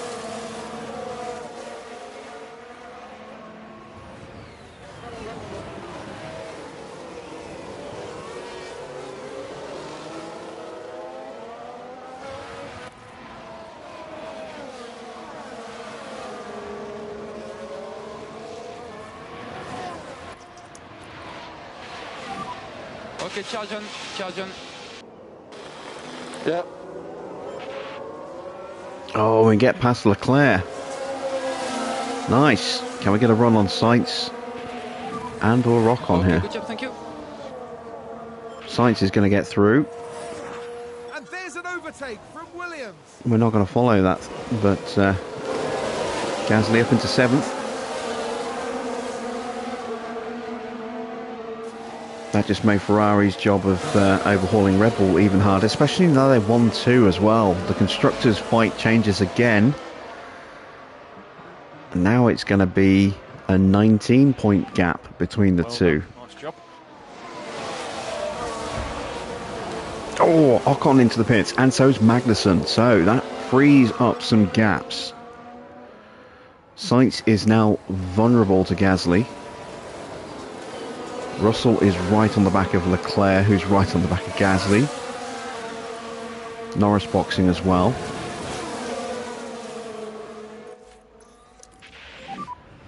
Okay, recharge on. So Ferrari really needs to take advantage of this.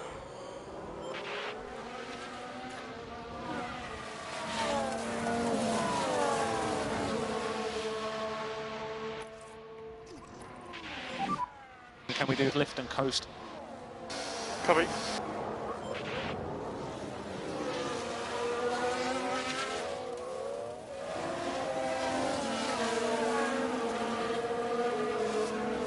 So now that Sainz does not have someone in front of him, how quickly can he close back up to Zhou?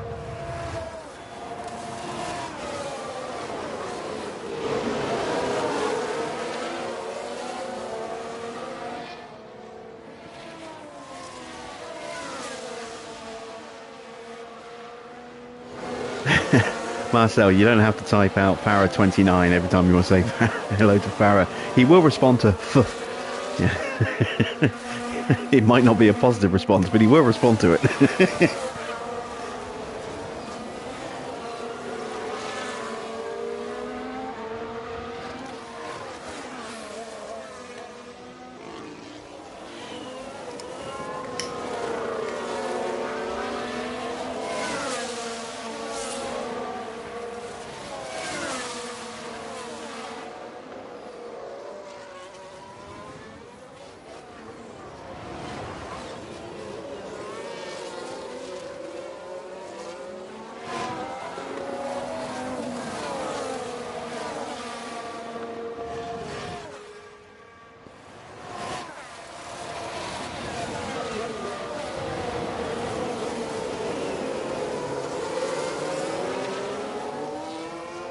Alright, we've almost got Russell's fuel issues sorted.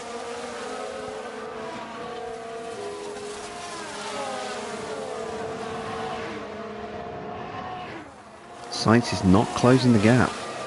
Maybe it's because he's having to drive defensively.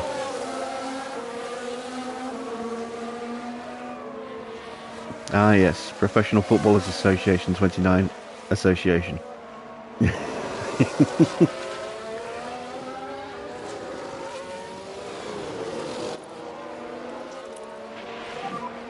No lift and coast required. Copy.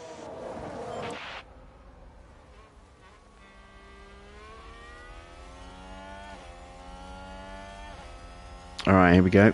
We're going to stretch by a lap, I think.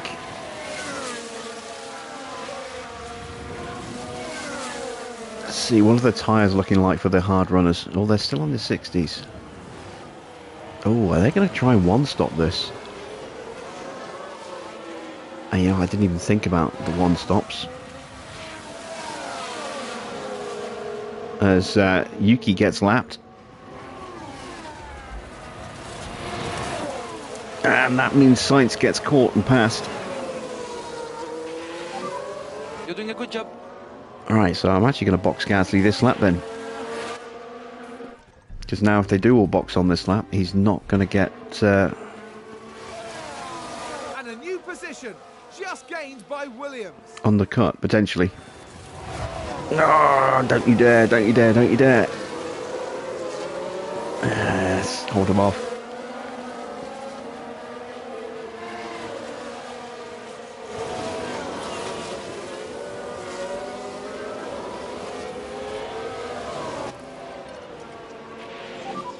Need to drop the pace. Yeah. Alright, so the Ferraris aren't boxing this lap, that's good. So we're going to get a clean pit stop for Pierre here.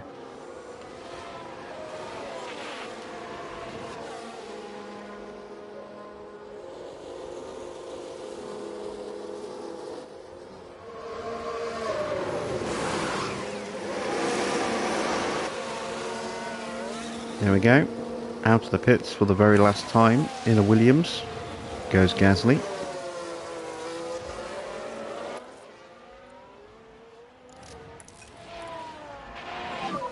Let's go recharge off. Recharge off. And let's box Russell this lap. Charge off. Copy.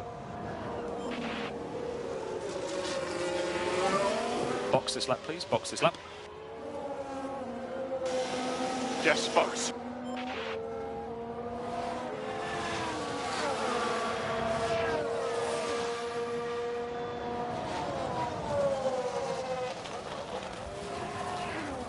So there is Gasly, 25.5 seconds off Bottas, who is probably going to have to stop again. I hope he's going to stop again.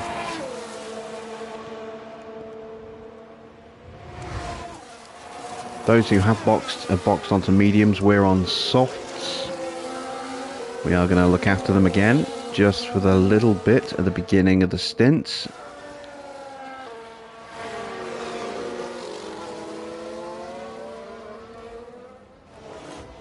Russell boxes, and again, no one else is coming in yet. Have we got a lot of cars doing one stops here? That could make things problematic.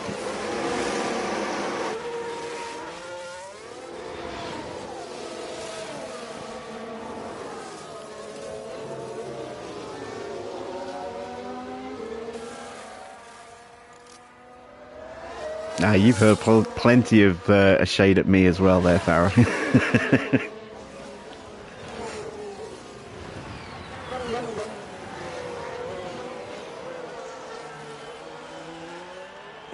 Mainly through jinxing me and my races.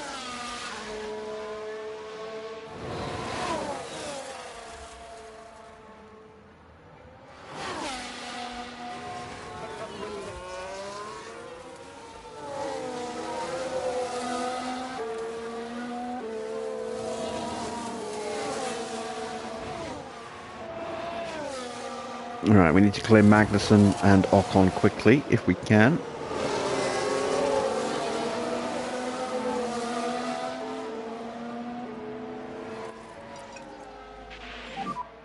And we have margin to push a little bit more on the tires. Copy. Let's use that extra grip that we've got.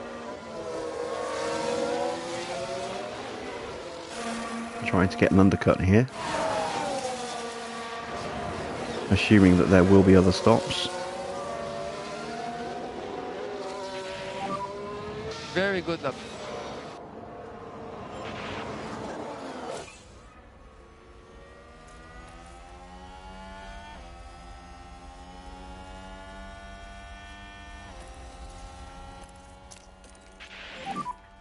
Okay, we need some deploy. Okay.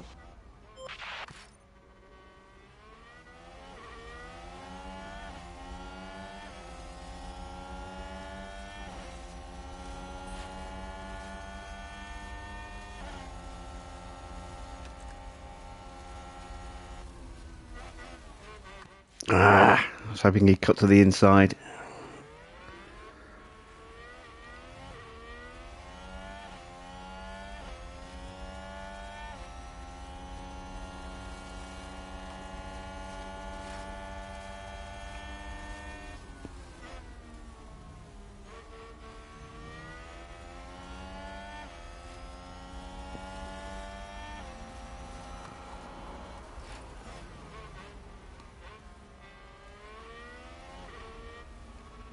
Alright, there we go. We're through on Magnussen. Very good job, Pierre. Ocon is reeling in Alonso here. That's going to hurt our chances of getting through cleanly. From Williams.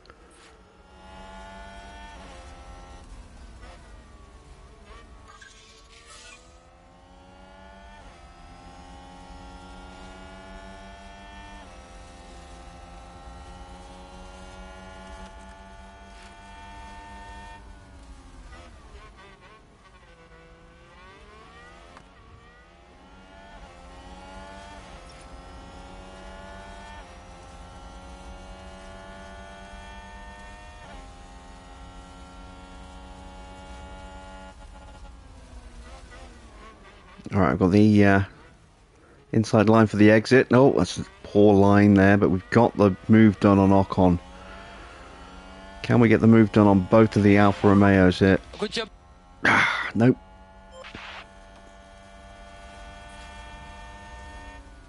Can we go around the outside of one of them? And a new position, just gained by Williams. Or cut to the inside? Oh, no. Going to be out of battery in a second. Oh, nearly got overtaken by Ocon there.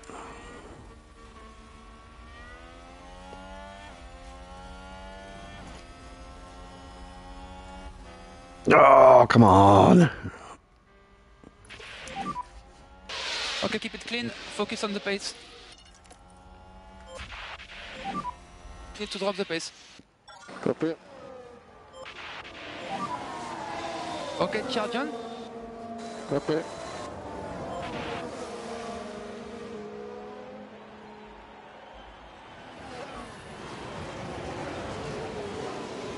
We're stuck in a train and this isn't good.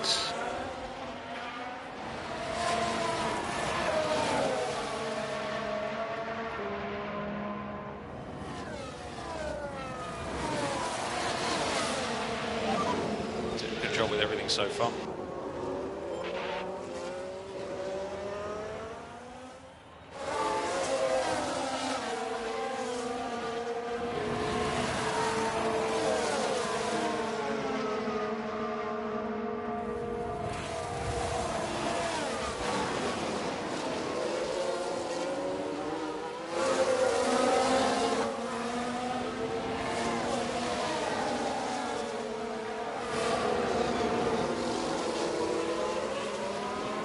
I wonder who Gasly's going to end up signing for next season.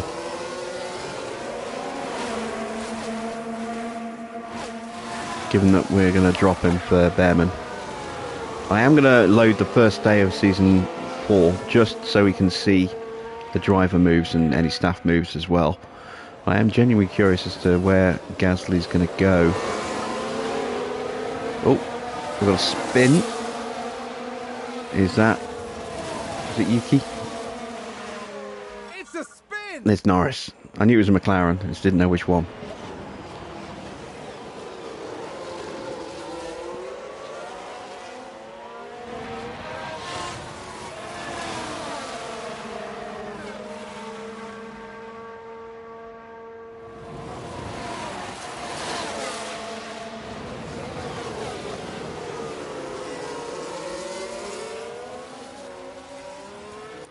Right, let's give Russell a chance to punch his way through.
There we go, around the outside of Porsche.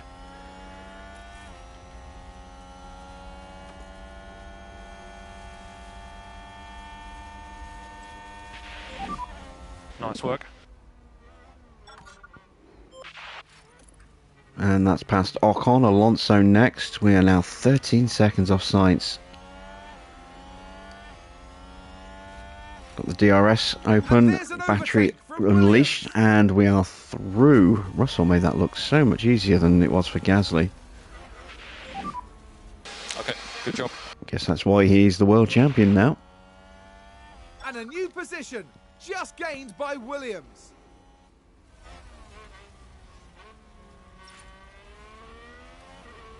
You've been playing Grid. I actually started playing Grid Legends 2 days ago. It's I enjoyed the first Grid on PS3. I loved that.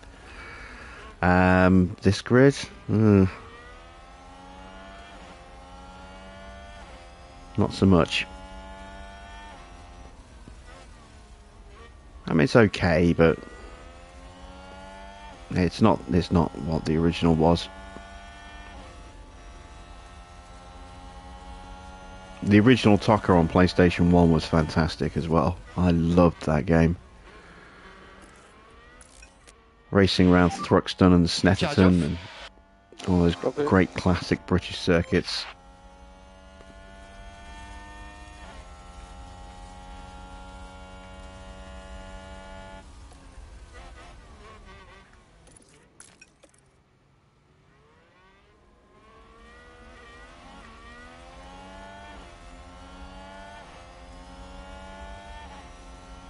Yeah, I had a wheel as well. It was had a little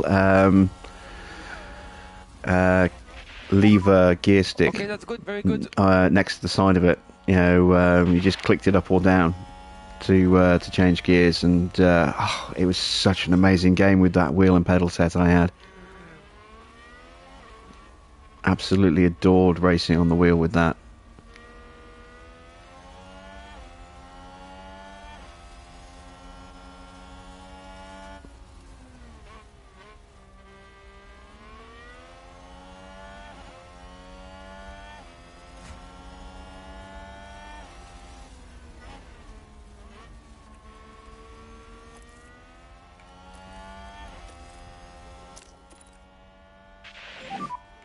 Only can use the deploy.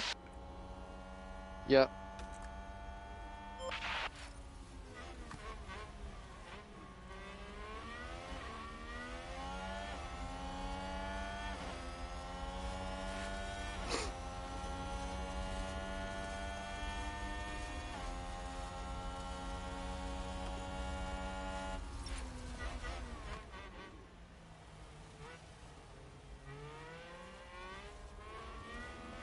I've still got my Logitech G29 and a folding chair.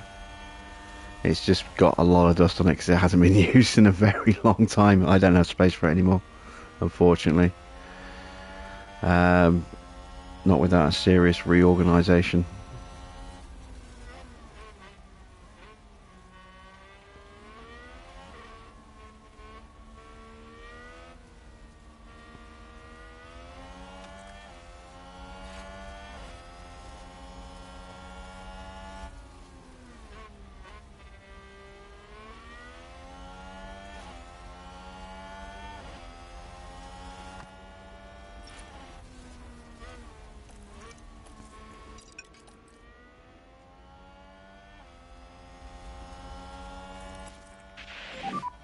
Push hard, push hard.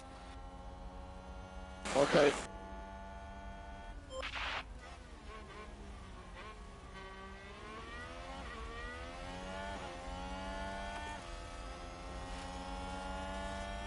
There we go, finally. Finally past Ocon. Sorry, past Alonso. Ocon is next. I don't think anyone else is boxing. I think unless they're going to box in the next lap or two. Very good job. Perez has got back up to third. Leclerc's in fourth right now. Sainz in seventh. We're hunting him down.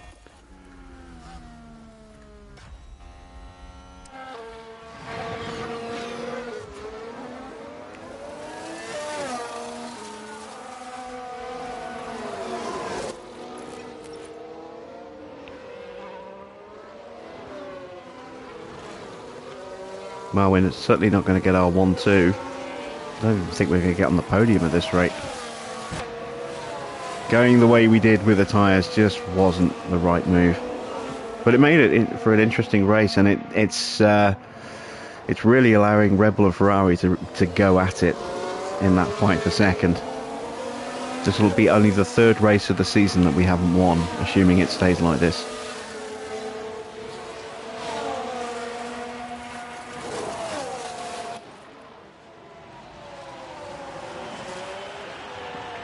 That's how dominant we've been.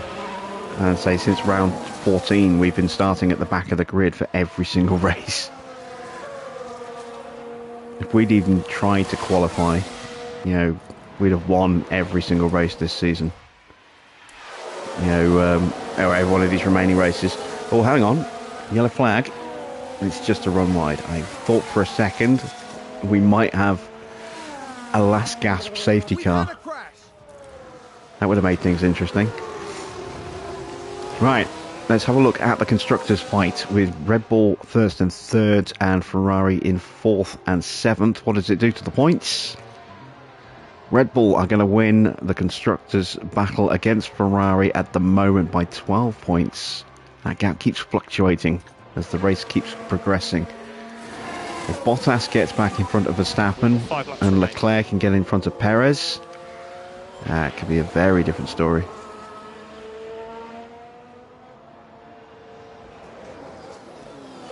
We've got plenty of life left in these tyres. Probably saved too much tyre life. Let's push him We have margin for a couple of laps. Okay. Let's pick our pace up, let's go. Yeah, Roger.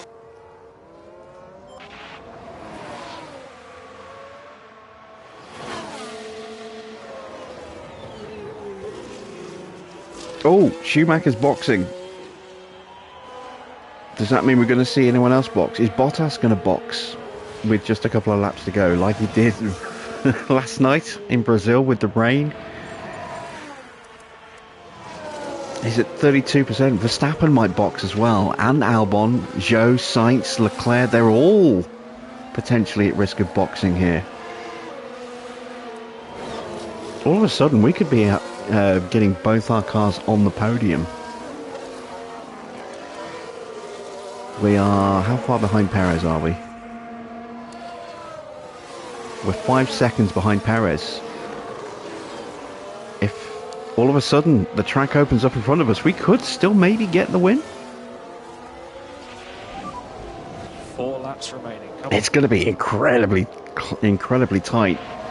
But if these guys throw themselves into the pits, and they'd be stupid to do it, then we're on the podium, and maybe, if we're really lucky, going to win the race as well.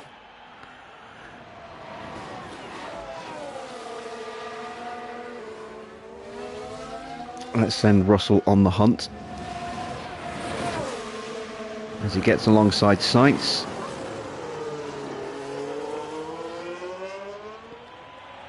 That's the Ferrari dispatched. Albon and Zhou up next.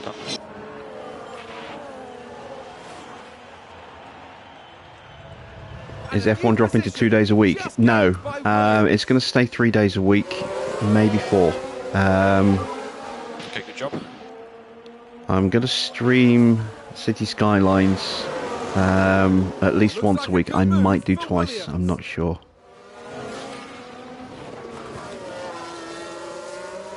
I might do something else on the other day. Any suggestions for what you'd like to see me stream? DRS disabled, DRS disabled. Yep. 3 laps to go. It's got to be a game I own, Anthony. I don't own Civ 6.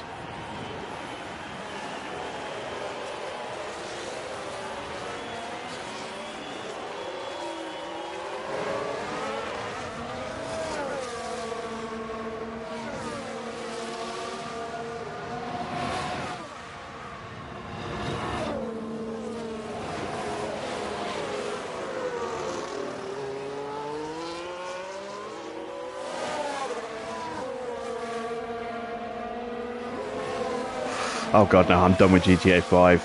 That game is so old. I've played that so many times. I've got the platinum twice.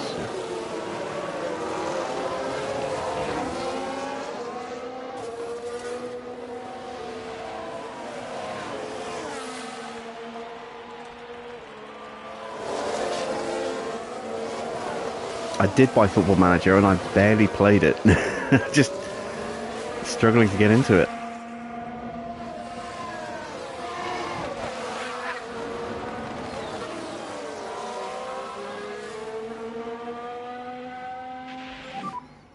Two laps to go.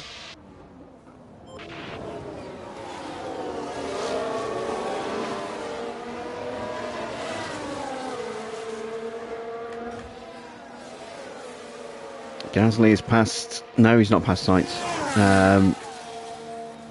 Has he even pulled away from Ocon, or has he just been fighting Ocon and dragging him with him? He's closing in on Sainz bit by bit. Russell is in this fight. Perez has broken away at the front on those better medium tyres. These guys are on almost dead hard tyres.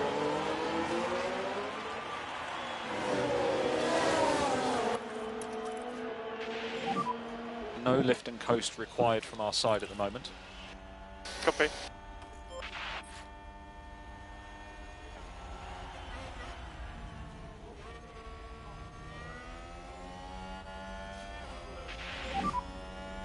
Awesome, keep it up. I don't actually have any of the Resi games. And there's an overtake from Williams. I'll have to have a think of what games I could put up. Ready, keep it up.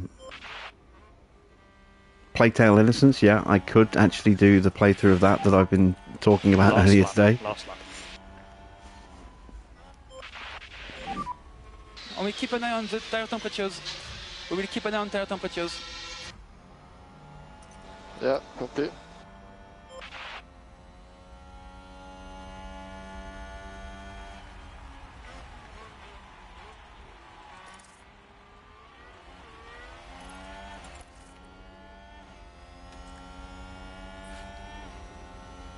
Oh, Bottas, you utter turd.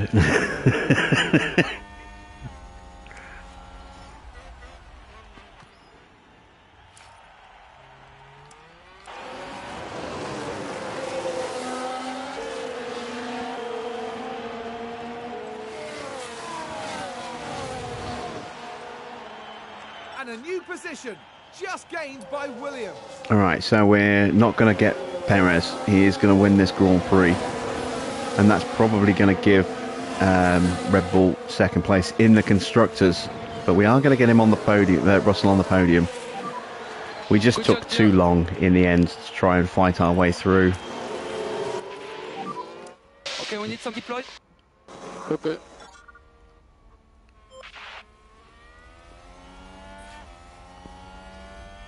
There we go. Perez takes the final win of the season. It's just the third Grand Prix that we have not won this season with Williams.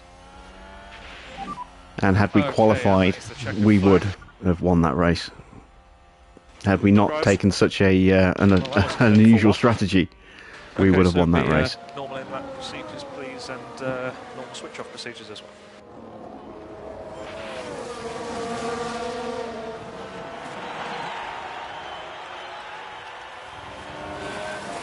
And there we go. Second for Russell. Gasly, a disappointing 8th, but yeah, we kind of shafted him, unfortunately. That's not really his fault. It's more our fault than his. Let's take a look at the official standings.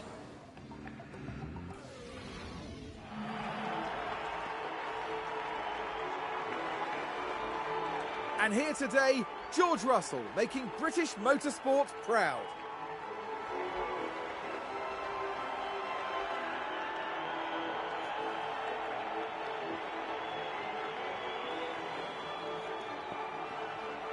This is a tremendous podium result. It's joy all around for the team.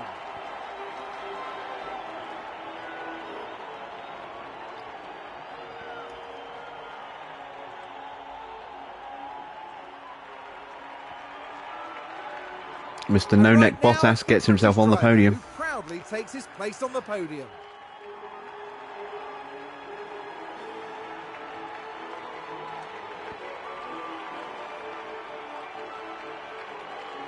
God, do you think we'll see his biggest haul of points. Business in the front, party in the back, mullet hairstyle next in the next iteration. Williams have got to be happy with We've their got to, results surely. here. This was good work. Just a really solid showing out there, which is exactly what they needed. After an intense weekend, the team ends in first place in the constructor standings. And that's it for this season of Formula One. The teams will be working hard in the break, gearing up for another year of thrilling F1 action. So there we go. There is the final results. Perez takes the win, Russell second, Bottas third on the podium, Verstappen fourth, Leclerc fifth, and then it's Albon, Zhou, Gasly, Sainz, Ocon, Ricciardo in 11th, gained a couple of places after a poor qualifying but couldn't get himself into points. Disappointing for him considering he was on the podium last time out. And yeah, very bad race for Norris, for Porsche. Not a great race for Alonso or Magnussen. Sainz, very bad race for Sainz. The Drivers' Championship looks like that. Russell, having already won the championship, gets 452 points for the season. Gasly, 389. Those two comfortably ahead of everybody else. Max, 220 points, gets third place in the championship from Carlos Sainz. Bottas overtakes Leclerc for fifth on right at the death there. Perez in seventh. He got himself a win, but it wasn't enough to get anywhere near close to Charles Leclerc. Ocon gets another point, gets eighth for him. Ricciardo didn't quite manage to break triple digits, just missed out at the end there. Decent season for Albon in what's been a pretty poor car, but 45 points for him. There you can see the worst driver of the field this season in terms of performance was Yuki Tsunoda, just the 2 points. But everybody scored points, and every team got some points. And so there we do. We go. We do see some changes on the final day of the season. Red Bull do indeed overhaul and pass Ferrari. They take the place by 15 points in the end. Mercedes were confirmed in fourth a while back. Alpine stayed fifth. McLaren stayed sixth. No change for Haas. They didn't score any points, but they just managed to hold off Aston Martin on result count back. Very, very close. And AlphaTauri did jump Alfa Romeo. Their strong finish from Alex Albon there gave them the points they needed to move up to ninth.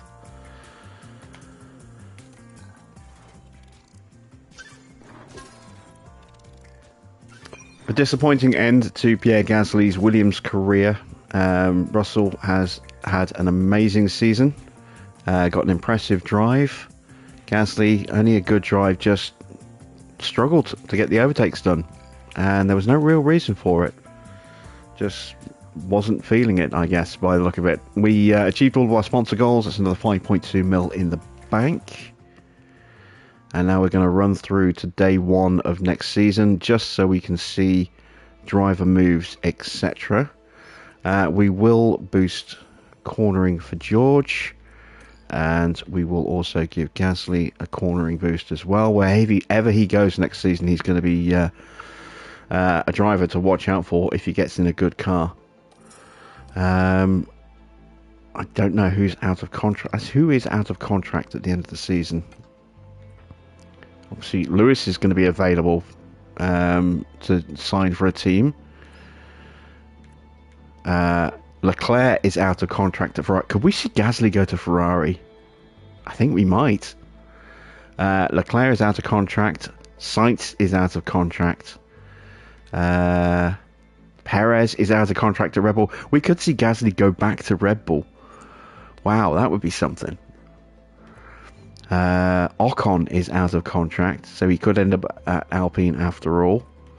Alonso is also out of contract, but I think Gasly is too highly rated to end up at Alfa Romeo. Albon is out of contract. He's not going to go back to AlphaTauri. Magnussen's out of contract. Could he take over at Haas, maybe? Piastri's reserve contract is up at the end of the season. Schumacher's out of contract at Aston Martin. Bashaw's out of contract at Haas. There's going to be some big moves coming up at the end of this season. Some very big moves. Right, let's have a look. We've got some points to spend, points to allocate. Let's see. Let's improve the rear wing. Tondi. Let's improve drag reduction. Speed has always been the weakest part of our build this season. No points for our engineers. Our pit crew is coming along quite nicely on the old wing release. I'm just going to switch them onto tyre changes just for the last couple of weeks of the season before they dip. Let's have a look at facilities. I should have the money now to upgrade my CFD. I do. Let's go ahead and do that.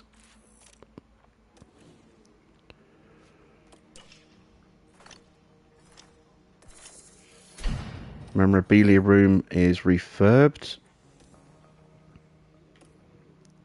Confirmation of George winning the World Championship and Williams winning the Constructors title. Board were disappointed with the result. I can understand why. There again we see the full classification.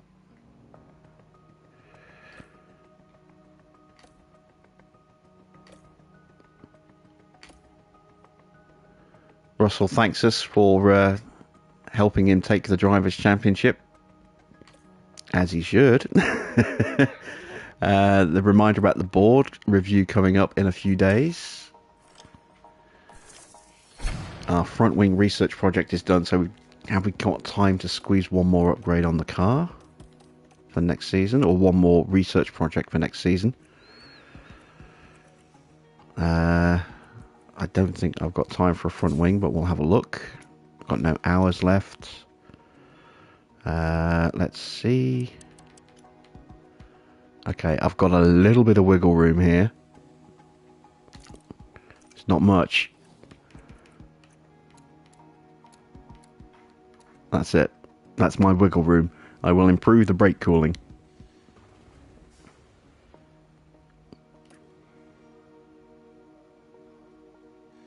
Oh, actually, before I do that, let's see. Can I take an engineer off an existing project? Oh, wait, I've got underfloor finishing in 5 days. Let's have a look. There's 2 engineers on the side pods. Those will go on a suspension. I've got 4 engineers on an underfloor. The rear wing...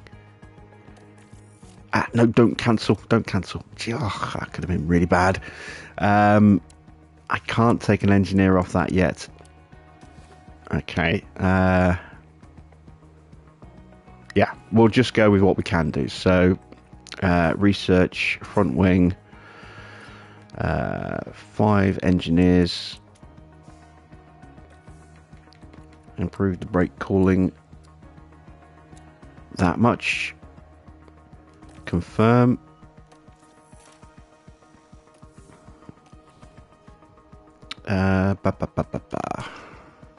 Board review time. Congratulations, your leadership has helped George Russell earn their championship win. Congratulations, you've led your team to championship victory. End of season review. Target position was first, which we achieved comfortably. Long-term objective was to win the Constructors' Championship, which we also achieved very comfortably. And we did that 2 seasons ahead of ahead of target. Our team rating does not improve in any way. That's odd. But we do get an extra 1.5 mil from the board, and they have very high confidence in us. Speaking of board confidence, they said they were disappointed after the last race. They were satisfied. Yeah, I'll take that. That's the boost from our board room being nice and shiny and lots of executive toys to distract the board members there.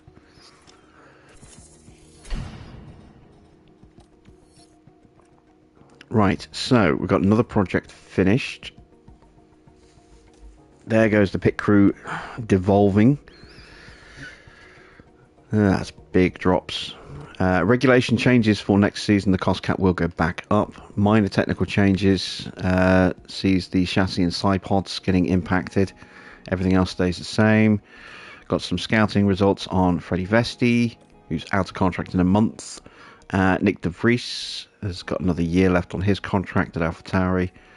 Nico Hulkenberg is a free agent. Felipe has got 1 year or 1 month left on his Prema contract. We could see him getting promoted up into F1, maybe. I have got time to do another side pod, I think.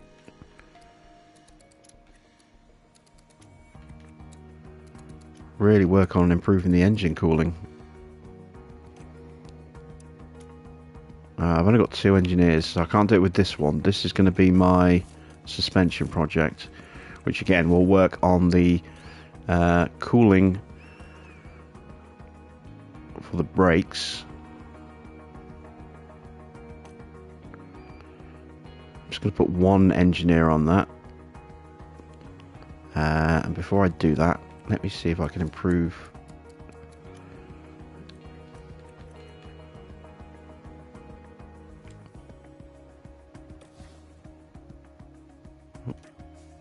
That's what I need. There we go.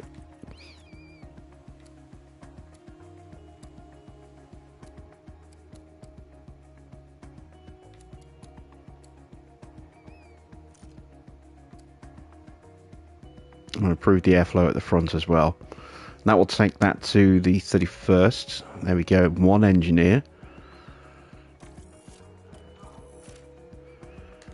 Keep the other engineer available for when the underfloor completes tomorrow. There it is. So let's go ahead and do 1 more research project. And this will be another side pods, because I haven't got time for anything else. Apart from a chassis, and I've already done 4 chassis projects this year. I don't need to do another one. But I do need to work on engine cooling. That takes me to the 23rd of January, and then throw on the engineers. That's too much. Okay, so I need to dial back.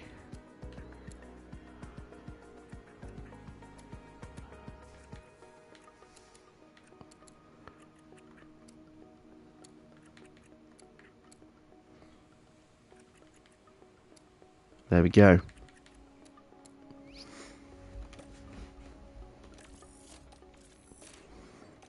So all the research is now maxed out. Next year's car could be mighty. Got some results on Deruvela. He's got a long time left on his contract, 2 more years. So who can I scout now? Dennis Hauger, who is the reserve for Mercedes. Marcus Armstrong is the Aston Martin reserve. Callum Williams, I'd never see him make it to the grid. Don't think that's going to change anytime soon. Clement Novalak, average French driver. Iwasa. That's it, that's all my scouts. Any more points? Another point for Ollie.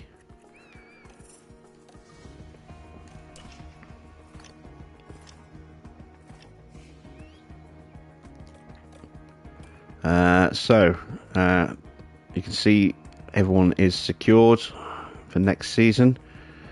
Drivers are secured, although we are going to end Gasly's contract.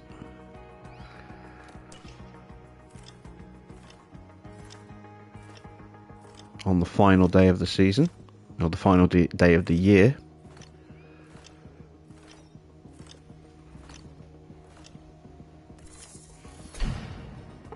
factory is fully improved. Excellent. Helipad's in poor condition. That can wait. Factory upgrade is done. Nice. I've got 10.8 mil in the bank.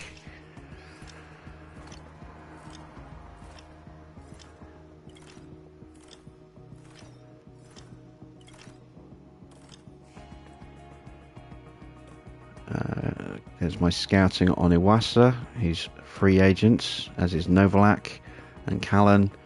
Marcus Armstrong is now out of contract, so he might be moving on. And Dennis Hauger is also out of contract. Could he be getting a drive? So many drivers out of contract at the end of this season. I always kind of wish we were doing another season now. Rear wing is done.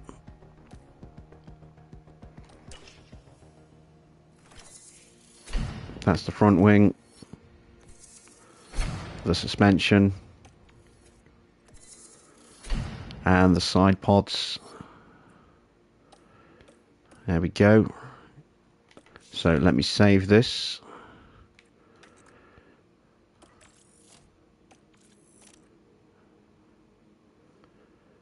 There we go. Right, let's see what happens in the start of the new season.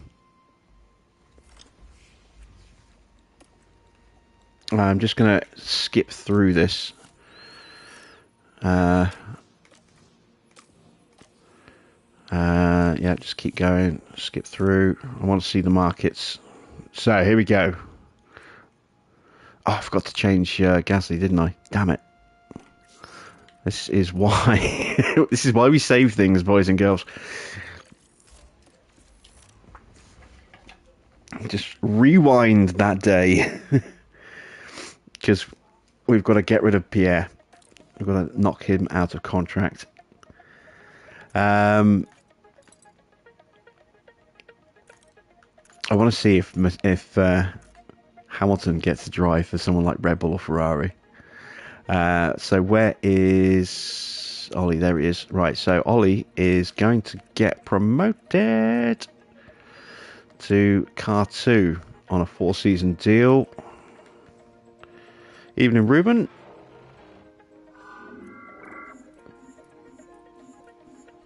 He is very happy. It's going to cost me 7.5 mil to break contract with Gasly. I now need to sign a new reserve driver. Otherwise, I can't progress. There's a lot of free agents to choose from. I could try and sign Piastri. That would be interesting. No, I'll let him see if he can get onto the grid. We will look for someone we can really work. Let me try.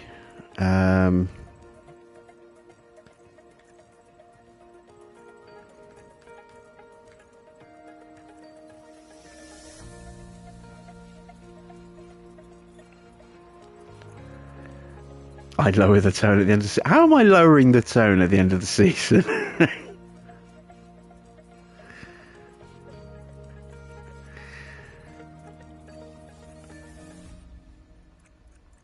Where is he? Who am I looking for? I'm not sure who I'm looking for. Let's go with Jack Crawford. No. We're going to keep with Renault, so we'll sign Hajar because he's French. So that keeps the French link there. So we will sign Hajar on a reserve 3-season deal. Oh, I mentioned it. Ah, gotcha.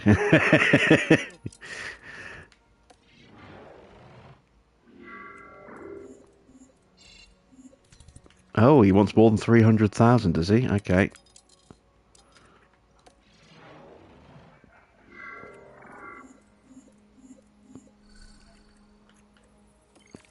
There we go. Right, now I can progress.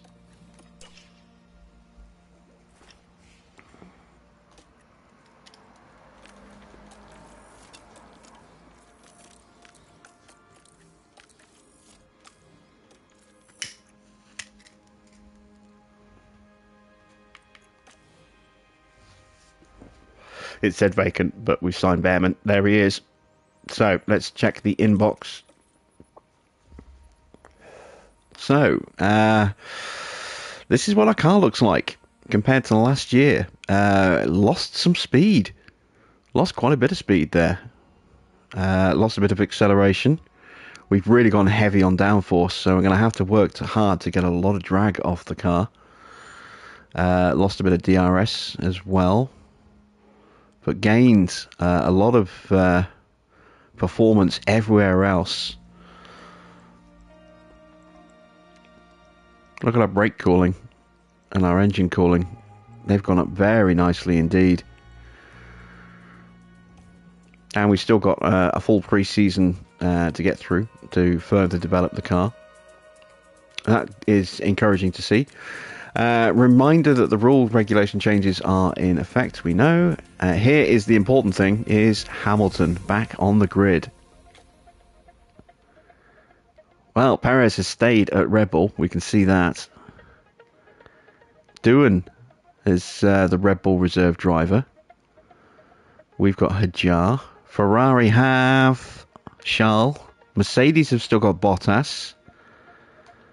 They've still got Sainz. Ricciardo's still there. Giovinazzi's still there. Vesti's still there. Seb and Ocon with Deruvla at Alpine. Yuki, Lando and Marcus Armstrong at McLaren. Piastri gets a race seat. And Logan Sargent gets picked up as the reserve with Alex Albon, the new Haas lead driver. Magnussen's gone.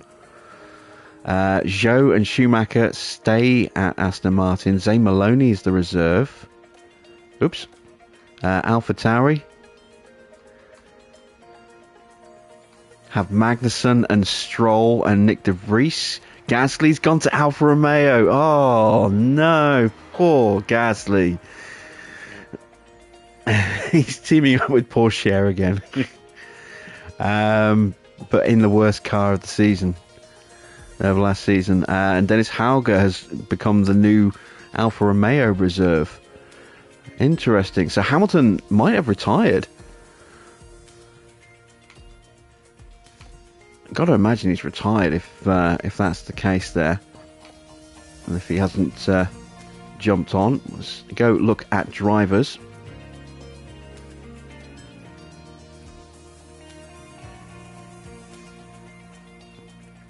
No, he's still a free agent. No one has signed him. That's a big surprise. It's a very big surprise. Let's have a look at staff. Any staff changing? Scout key staff, technical chiefs. Pierre has stayed at Red Bull and Rico has stayed at Ferrari. Rest is still with us. Matt Harmon's still at Alpine. T. Chuang is still at Aston Martin. Mike Elliott's still at Mercedes. Alvaro Olivares, he is still at McLaren. He signed there last year. Ben Watkins is at AlphaTauri. I think he was there last year. Sari Koskinen is the lead technical chief at Haas. Let's have a look at her stats. Ooh, her rear wing stats are awful. 56. Not strong on the chassis either. Very good on front wing side pods and underfloor. Okay on suspension. Are very low on chassis, and that rear wing is bad. That's a point. You're talking about him racing into his 80s. I was just about to say Alonso's older. I don't think I saw Alonso on the grid, did I? Has Alonso gone? Nope. He hasn't retired. He's still there as a free agent. No one signed Fernando Alonso. Interesting. Very interesting. Okay, right, let's check out Aero, guys, just to see what's going on with those. Tondi's still with us. Balbo is still at Red Bull. Dirk de Beer is at Mercedes. Jared is still at Ferrari. Ginelli's still at Alfa Romeo.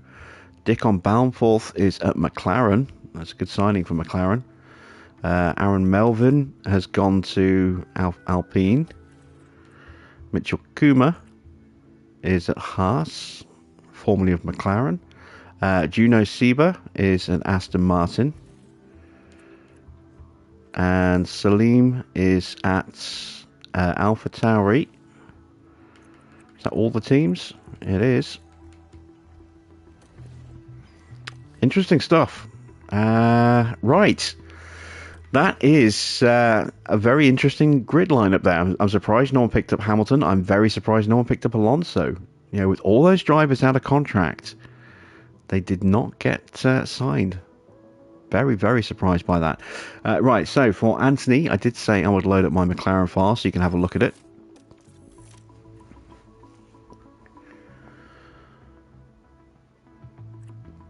So this is race 3 of season 2. We are currently leading the championship, and first and third in the drivers. These are the driver stats. So I've been working on improving Ricciardo's braking. Obviously it's slow going because he doesn't have a very good growth potential, but I've got him up to 87. As for Norris is looking pretty nice now. Got his cornering at 90, his braking still at 91. I'll be working on his reactions next, if I haven't already started on his... I think I might have already started on his reactions. He almost won the World Championship last season. Stoffel is just there to fill a gap. I've just been boosting his braking to give him every chance of maybe getting a drive when his contract expires at the end of this year. I renewed him for 1 extra year. Staff-wise, I actually managed to sign a couple of really good... well, I say really good. One really good new gen and one decent new gen. So Jackson Packer was available, and his stats were pretty good. So no real problems with him. I've been working on improving the front wing, I think, with Jackson for most of last season. And Stephen Amos, decent stats, poor airflow management, poor cooling, but everything else was okay. I've just been pumping points into cooling every time he gets a skill. I think he was at like 60 or 61 or 62 when I signed him. So he's had a year of development and his cooling's improved a bit. But everything else is pretty good. You know, nothing else has been touched. DRS delta, his downforce levels haven't changed. His drag force is the same, as is his sensitivity. He's a sensitive soul, bless him.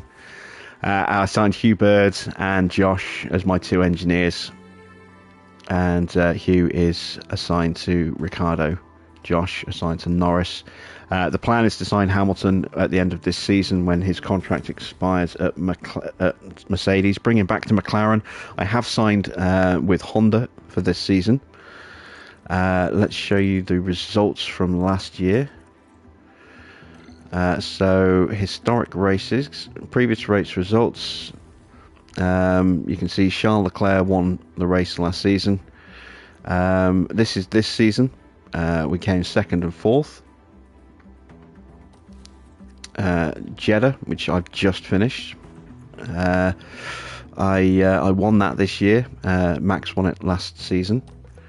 And then this is going to be last season's results now. So you can see this is back in the days when McLaren were struggling with the car.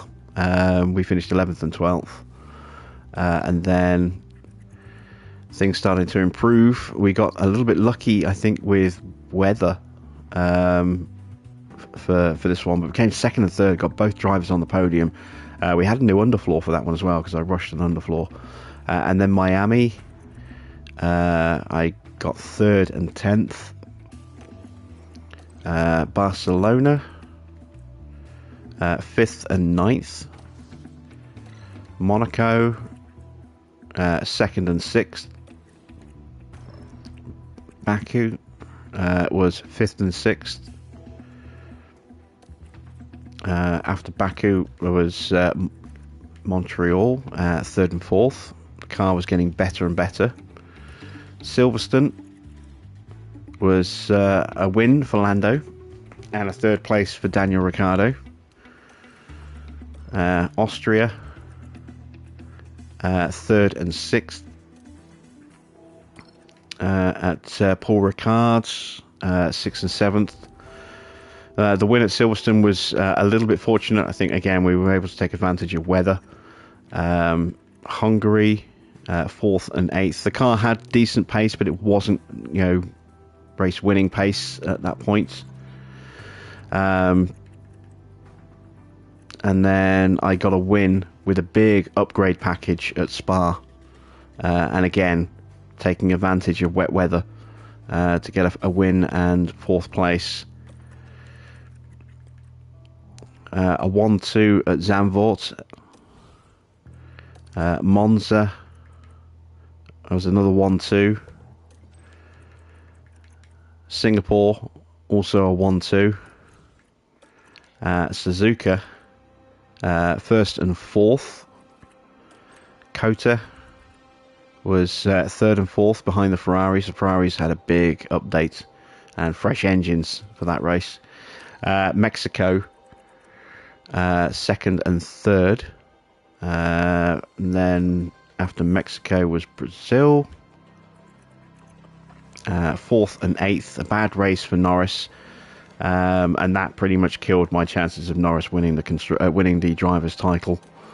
He was in the hunt up until then, and then 2nd and 4th at the final race at Abu Dhabi. Tried my best, but it was just too much to overcome. So I came 3rd in the Drivers' Championship in the end. Let's see if I can find the standings for last season.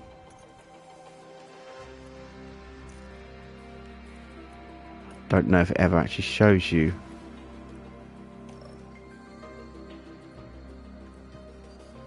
Oh no, I came 2nd. Look, I came 2nd in the championship, 3rd in the constructors. Just couldn't quite close the gap. I was under pressure to close the gap going into Brazil, and then a bad race in Brazil just killed any chance going into Abu Dhabi. It was still mathematically possible, but highly improbable. And that's where we are right now. So this season, sitting top of the Constructors' Championship by 9 points. And top of the drivers by 5 points, with Ricciardo another 4 points back. A win, a podium, a fastest lap for Lando, and a podium and fastest lap for Ricciardo. And Checo got the win at Jeddah. No, sorry, Checo got the win at Bahrain, I got the win at Jeddah. So there we go, that is my McLaren file, and that's where we're going to call it a night for tonight.